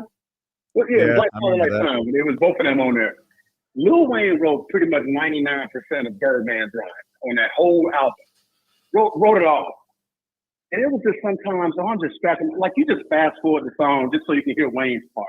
Because you just know Birdman is just going to mess up everything that Wayne wrote, bro. Here we go. What happened to the show, Bruce? What happened? But we having fun, though. Edward, what you want, man? Look, hey, man, what does Big Pun lifting weights and doing cardio have to do with how nice he was rapping? Man, hey, bump all that, bro. Look, I had to sneak outside real quick because I was too loud. That dude that's in the chat who said is Young Dolph better than MGK, bro? Chill out. MJG, he typed it wrong. He said MJG. MJG. He said MJG? Yeah, Dolph is not better than MJG. I don't like MJG. I could deal with 8-Ball, but I don't like MJG. That was with the 8-Ball, right? MJG, MJG is nice. He's nice. But listen, y'all go, Sneed and Bruce, y'all need to listen to a song called Don't Play With Me. It's Play With Your B. Listen to a song called 100 Shots. How about you send it to me? Send it to me, and I will listen to it. No bull. Send it to me, Bruce. It's so southern that they're not gonna like this at all. Look, just send it to me. I will give it a chance. No bull. I'll give it a chance. It is so southern. Okay, Bruce, you send me all those whack ass tracks from Big Pun. I didn't like it. Okay, it was trash to me. You didn't like it because it was too lyrical. You don't appreciate lyricism. Too lyrical. It was too boring and corny. Just like Hakeem Olajuwon was playing against the doggone San Antonio Spurs. Man, hey, yo, bro, we're not gonna do this to Young Dolph. Why you gotta take shots at Dream? Why you gotta take shots at? This man is not here. Why you did that? This man is not here to defend himself. Pun not here to defend himself, but you talking greasy. Pun is not here either, bro. Pun is not here. No. I'm in my feelings right now. This man let's ask Dog, bro. What do you think about this? What do you think about this bar from Birdman? He said, "I go to the mall and ball like a dog." Bro, man, Lil Wayne wrote all his songs for him, man. I don't know what that means. He said it 9 times, bro, in his career. Bro, 9 times. He said it was whack the first time. Then listen, y'all. Then not only that, man, we got Key Glock on the rise. That man, he's doing his thing for PRMP. So I like that last album too. That last album was nice. Yes, and then you know what I'm saying. Y'all need to listen to they mixtape called Dumb and Dumber and Dumb and Dumber 2. Man, y'all don't know what y'all missing, bro. Especially when it comes to dogs. Hey, man, Bruce, you need to chill, bro. Man, look, send me them two. Send me those 2 songs, and you have my word. I will listen to them. Listen to 1 minute, and you can turn it off, bro. Man, look, I know where he's gonna go. I know he. I'm gonna forward it to you, Sneed. I got you. Where you at with Pop Smoke? You know what? You're right. B, you know what? Pop Smoke. You're right. I'm not even gonna waste my time because he gonna throw the shade like he always do. I'm not even gonna do it. You know what I'm saying? It's just like with a song. It's another track called Drippy from Dolph, and then not only that, man, I'm telling you, man, it's a junk called Gelato. You know what Drippy is? You know what Drippy is? When you mess with a can't stop the dribble or block the layup. I think that's where he's going. I'm gonna stop right there. Man, whatever, man. This is You're gonna need an bull, antibiotic, bro. That's what you're gonna need. Drippy. Oh man, yeah, antibiotic. bro. Bro, my God. I swear to God, man. I hate you. Hey, you East Coast, you Mid, North, dude, whatever, man. Oh my God. Why you hate the East Coast so much? I know what it is. It's jealousy because we better at rapping than y'all. That's what it is. Man, I can't tell why did Nas say that hip hop is dead, because he knew the South was taking over the rapping, and that's why he's in the spilling. And you know how much I rock with Nas, bro. Come on, man. No, it's not about that, Bruce. That's exactly what it is. Hip hop is dead, and Lil Wayne kind of took over everything. Bruce, just give it up, bro. Hey, man, I'm not even gonna see you none of those Young Dolph tracks, bro. Nah, you said it. Send me the joints, bro. If you had not said Young Dolph, I would have not called in, bro. I swear, I wouldn't even not even go there. But you did. You knew what you was doing. I don't know what you're talking about, man. Whatever, man. You brought that up for a reason. You know what I'm saying? Because you should have said somebody else. You should have said Young Dolph. All right. Yeah, well, he's not good. What you want me to say? Bro, the man is okay. You know what? I'm gonna respect it. Why is he trying to like boost him just because he's from the South though? Like because he's from his city. Because he's from Memphis. He's from Memphis. He's from my hometown. Now, if you say Yo Gotti, my fault. B know what I mean by when I said that. I wouldn't have cared if you said him, but leave Young Dolph out of there. You know what I'm saying? But just because he's from Memphis doesn't make him good though. Like I don't understand it. If you had said Yo Gotti, I would have not waste my breath talking to you right now. The best rapper out of Memphis, nobody really knows his name. So the best rapper out of Memphis, man, to be honest, no, they really don't. But right now, man, hey, we got a lot of stuff going on with Young Dolph, his trial and all that stuff, man. We got to respect the dead, Bruce. We got to respect what's going on now. Chill out, bro. You got this going on, Bruce. Pump the brakes, drink your water and some soup or whatever the hell you do. Chill out, bro. Yo, he made some. For real, Bootzilla, you're right. I don't even know what's the deal with all that, man. Maybe it's a relative or something. I don't know. He's not a relative of ours. He's not a relative? He's not a relative. You know how it is, country cousins. You know how that is, bro. Yeah, maybe, because I don't know. He seemed like he really upset when anybody says anything about this guy. Hold up, does J. Cole count as he's from North Carolina? Who said J. Cole? J. Cole's from North Carolina. Yeah, he's from North Carolina, but so he went to St. John's, right? In Queens. He went to St. John's, and that's when he started like pumping out the mixtape. So okay, so he's a New York rapper. I'll let the city take credit for making him nice, you know. So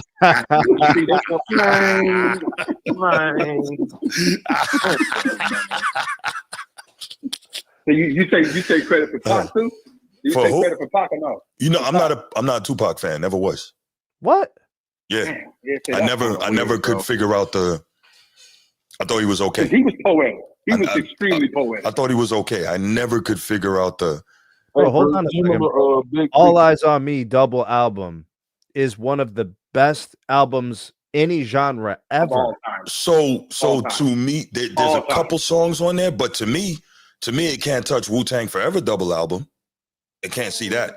For me, I mean, I put them in the same class. Bro. So you putting a group against a man? You putting a group against a man? It was a double album that he said double album. So I put them in the same class. Wu-Tang Forever was a great double album. Yeah, agreed. Absolutely. But that's a group versus a man, though. Well, I wasn't putting them against each other. I don't know how many dudes make double albums though. Now you just said it out loud. Yeah, so very few cats make double albums.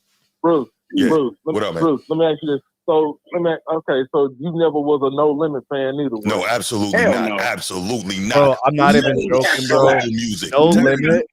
No Limit was like pre-Cash Money, like when they were doing that whole like Young Turk, Birdman, Manny Fresh, like that whole thing. Hey, I ain't gonna. You right, but I can't imagine. Chaka was garbage, bro. Nobody on No Limit could rap. It's all good, Mr. Realist. It's all good. Mia X could rap, bro. No. Okay, Mia X was nice. Terrible.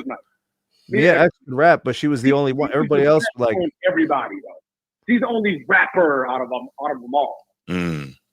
Bro, Silk Chaka was garbage, bro. That dude couldn't even stay on the cadence. But if you hey, did you hear the reason why he say do you hear the reason why he said that? Like he raps like that? Why? He's like, I don't. So Silk the Shocker had I think he had an interview or something like that.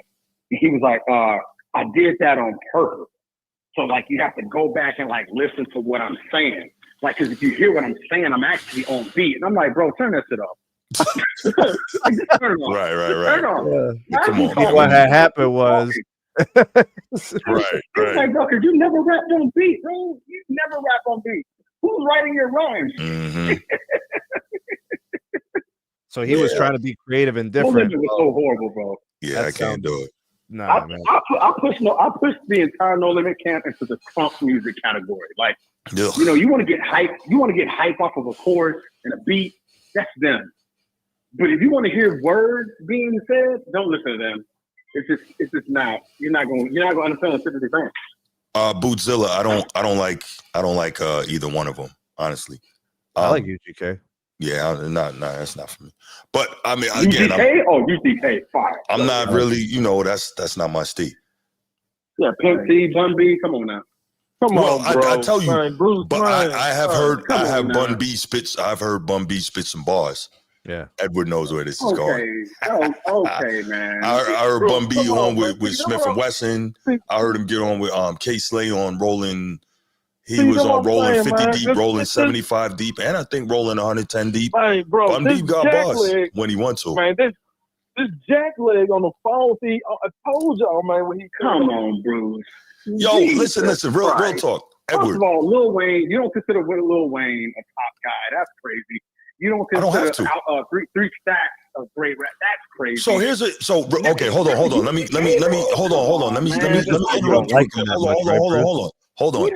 Hold on, Transformer.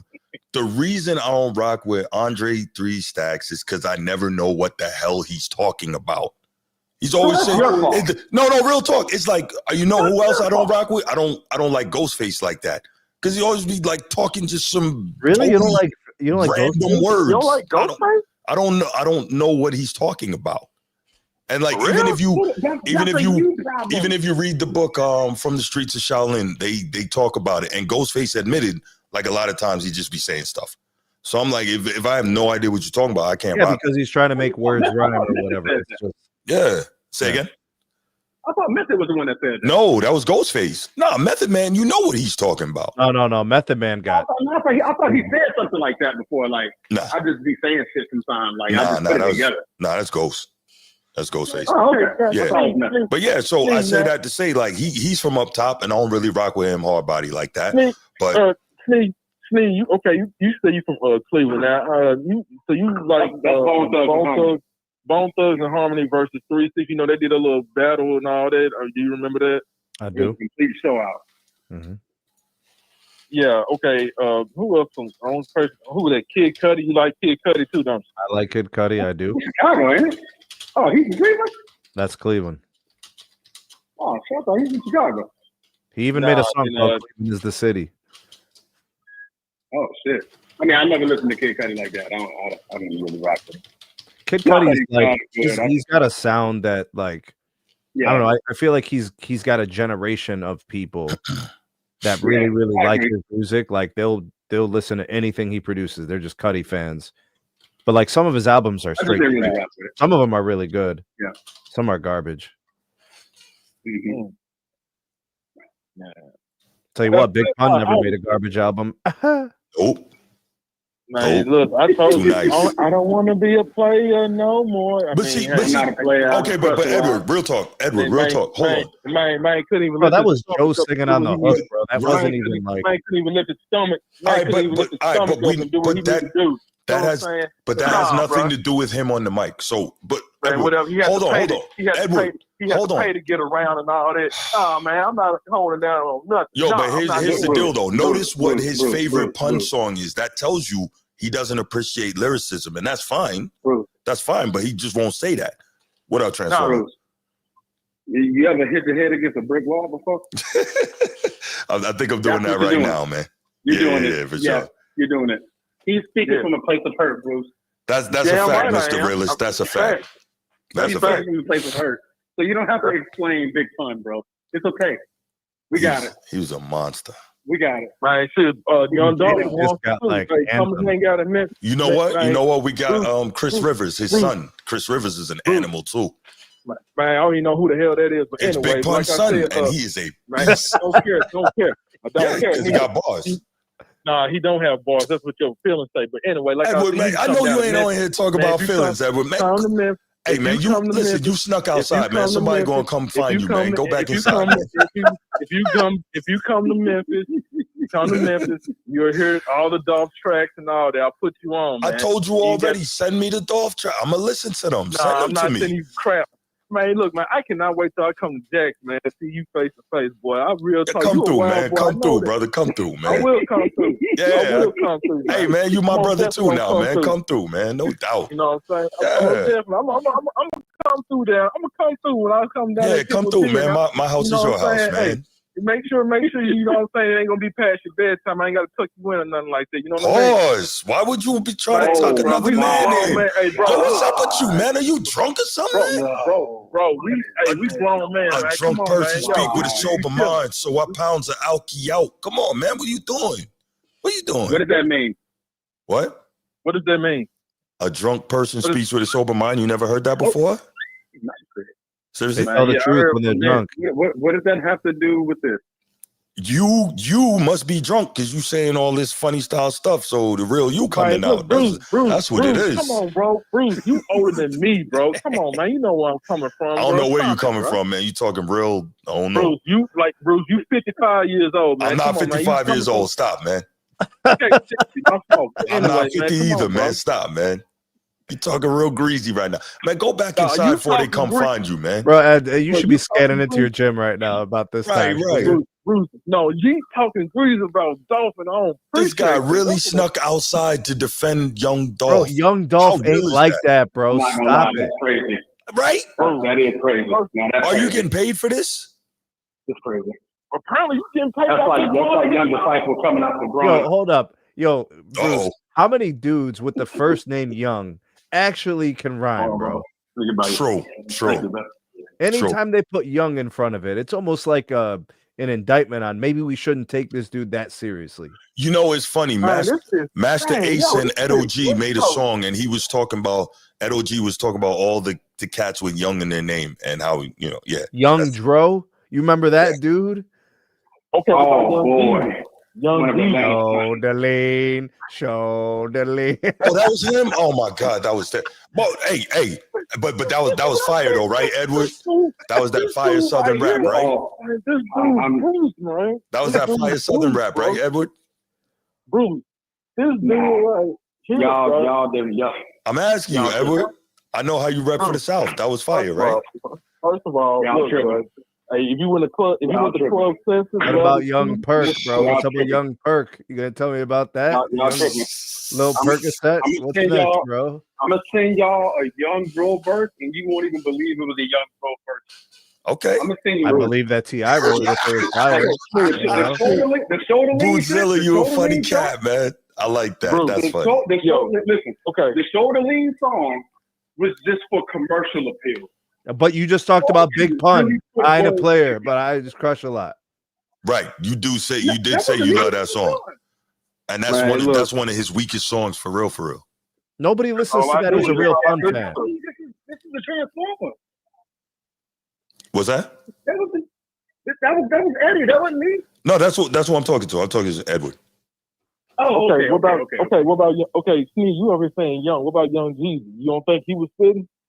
I would not classify him as like Thank you. Bar centric. Thank you. He makes like southern. You know what? He makes like southern rap, trap music. Yes, you know, that's not hip hop in its true essence. Thank you, Steve. You know what Jeezy is? Find a category. Jeezy is super. Jeezy is super catchy. Doesn't have to be bars. And he's heavy on the ad libs, right? Hey, I move white. I don't. What are we doing? Yo, he's not good at rapping. Bruce, chill, bro. You ain't bro. Come on, man. Bro, Jeezy. For what Jeezy? Right? But hold up. For what Jeezy makes, Jeezy was the top of his class. Bruce, y'all, please. Thug Motivation 101. The last time I heard I was the man on these streets. Man, come on, y'all. Yo, Edward, when I shit. Come on, hey, yo, Edward, man, let me ask: is Jeezy better than Beans? I'm just curious. Beans? Yeah, is he better than Beans? Like Beanie Siegel? Yeah, Beans. They're not even in the same category. I mean, they both drug dealer rappers, right? But they're not in the same class. Forget the category. They're not even in the same stratosphere when it comes to bars. I just wanted to hear what Edward was going to say. Edward said strange things. I can't put them in. I can't put them. They have to be in the same category to put them in. Why not? They rap about the same things. What are you talking about? But Jeezy sounds nicer, though. That's all I'm gonna say. Wait, Jeezy, what? Wait. Hold on. I just said he sounds nice. That's all I said. Jeezy is nice. That's all I said. No, but I'm asking you, is he better than Beans? That's what I'm trying to find out. They're not in the same category. They're not in the same. Okay, yeah, bro. okay. That's a reach, bro. Why are they not in the same category? They rap about the same stuff. Why are they not in the same category? The style is different. Okay, if I rap, I can give a rapper. I can take a rap lyric and I can give it to a countryman because a countryman can sing it. Is he a rapper? Can you put him in the same category because it's saying the same words? That's two different genres of music, though. You can't. That's what you're doing. No, I'm not doing that because they're both rappers. Because you're saying they're both drug dealers. No, that's not how it works. But they both rap about. That's not how it works. Their styles are completely different. That's how you put them in different categories. The style, the flow, the theme. That's different, bro. That's completely different. They don't even sound the same. No, they don't sound the same. Beans is 1,000 times better. That's like saying heavy metal is country rock is the same thing because they're both in the rock category. Hold up. Where we at? Where we at with LL Cool J? Hold up. Where we at with LL? Where are we at with LL? Yeah, where is he in this whole hierarchy of it? Wait, you said LL as in LL Cool J? Yeah. He's one of the best to ever do it. He actually can still rhyme really. You know, he dropped an album. He just dropped the album. Bro, that is his best album ever. Isn't that crazy how nasty he still is? Hey, but he does. He is talking down on these new rappers now. As he should. Because he's skilled and he mastered the craft. No, yes. No, but I'm talking. Okay, but we also talking about Benny. We talking about Benny the Butcher and Westside Gun. He's talking about those guys too. He's talking about today's generation of hip hop. No. Go back and listen to the interview again, Eddie. He's talking about the mumble guys, bro. Right. He's not talking about the other dudes. He's not talking about Okay, I'm not. They got the Fred Flintstones flow, bro. Yabba dabba doo, bro. If you heard the interview, he said, I have no problem sending you a track or sending you a verse. But he was like, you gotta let me hear the song first. And he said, these young dudes, he was like, I got nothing against them. But if I hear it, and if I give you a good 16 and I'm getting dibbity, I'm not gonna prove it a track, though. And I'm gonna take the verse back. I'm not giving you a verse. Oh, it just sounds like that. That doesn't matter to Edward. Talking about the mumble dude. No, don't put me on name in that. Stop the cap, Bruce. No. Man, you've been capping all night, bro. I'm not capping. Edward, look how you say cap. Edward, look at you say cap, bro. It's cap, not capping. Come on, man. Get the words right, bro. Come on, nah. Okay, you got it. You're right. I don't got to use your 12-year-old words. You got it. But my question is this, Edward. Real talk. Keep it simple. Yes or no? Are bars important to you? Yes or no? Bro, that's yes or no. I know what my name is. I know what my name is. Are bars important to you, Edward? Are bars? You heard what he said? If it's catchy, Dr. Seuss, Mother Goose, there you go. If it's catchy. And that's what y'all are about down there, and that's why we're better at rapping than y'all and always will be. Because it ain't just about being catchy. Okay, then why y'all falling off then? Why is the East Coast falling off with rap now? I can tell you. trying to come out of retirement. Come on, man. I can tell you exactly why. You asked me a question. Would you like me to answer? Oh, I know what you're going to say. Jay-Z coming out of retirement. Come on. Do you want me to answer? You asked me a question. Would you like me to answer? You're about to get cooked. I don't care, because right now, man, you just asked me a question. Do you want me to answer? I don't care. Oh, now he don't care. You see that? Because you just talk about. Yeah, he knows about to cut me. But let me help y'all out real quick. He just asked me a question. I don't even get and then he don't care what my answer is. Let me help y'all out real quick. Go ahead, Transformer. Thank you for tuning in to the Format Podcast. We appreciate you all. Don't forget to like, comment, subscribe. This was about Ohio It State. sure and was. Texas, guys. It sure For the last was. hour and a half. Y'all been on the phone with me for an hour. But And it's been all an hour? hip-hop. Wow. It's been an hour, bro. It's been 40, It's been 45 minutes. 45 minutes. But still, you know But what, 15 though? of that was before I hopped on. Y'all was already talking about hip-hop. You're right, though. It's Saturday night, and we just enjoying the conversation, enjoying chilling with the people. But I feel that. I get it. But, yeah, we definitely went somewhere this was not intending to go. Oh, we love it, man. We hope you guys love it, too. Boy, Oh, my God. Yeah, sure wasn't. Yeah. You're right. Young Dolph still can't rap. Man, hey, man, y'all have a good night. Yeah, you have a good night, too. Man, hey, you want me to send you some Papoose and Cool G rap and Cassidy? I can send you some. Man, I'm gonna some put you on block. Kane. Hey, I'm gonna put you on block. Why you gonna block me, he man? went to Philly with it. He went to Philly with it. Yeah. Hey, Don't see me man. that beat. Classic Don't Cass send me was that. real, man. Woo. Man, First hey, of all, Gelato and Exhibit 100 C. shots was. Cassidy and AR Ab, Exhibit C. Whoa. Man. I don't even know who they is. Who are them? You don't know who Cassidy is? you know who Cassidy is. I know who Oh, Cassidy he probably know You know who Cassidy and AR R. Kelly is. Hotel. That's what he know. He don't don't know that, bro. Hey, yo, man, why we? Hey, yo, hold up, bro. Why we doing that to R. Kelly, bro? We ain't gonna sit up and act like we ain't none of us listen to no Kelly. That's funny. But no, I know who Cassidy is. I thought you were talking about some rapper from UK or something, man. I don't know who that. Who was that? Somebody who sent me from UK. Come on, Bruce, don't do that. Nah, matter of fact, from UK, Stormzy is he does it. But anyway, that's a different thing. Yo, Bruce, I need a OHIO real quick. You gonna do it for me? What's up? OH. IO.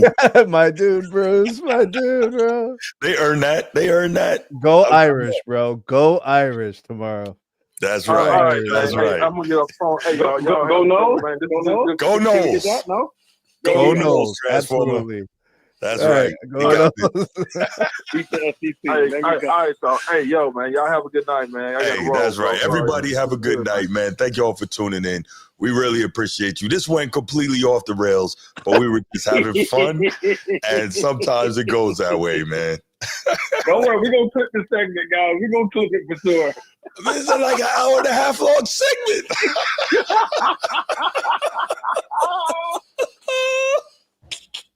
Gotta love it. Man, you gotta love it, bro.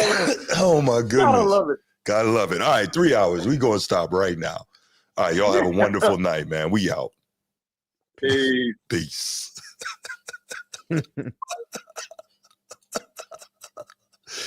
Oh.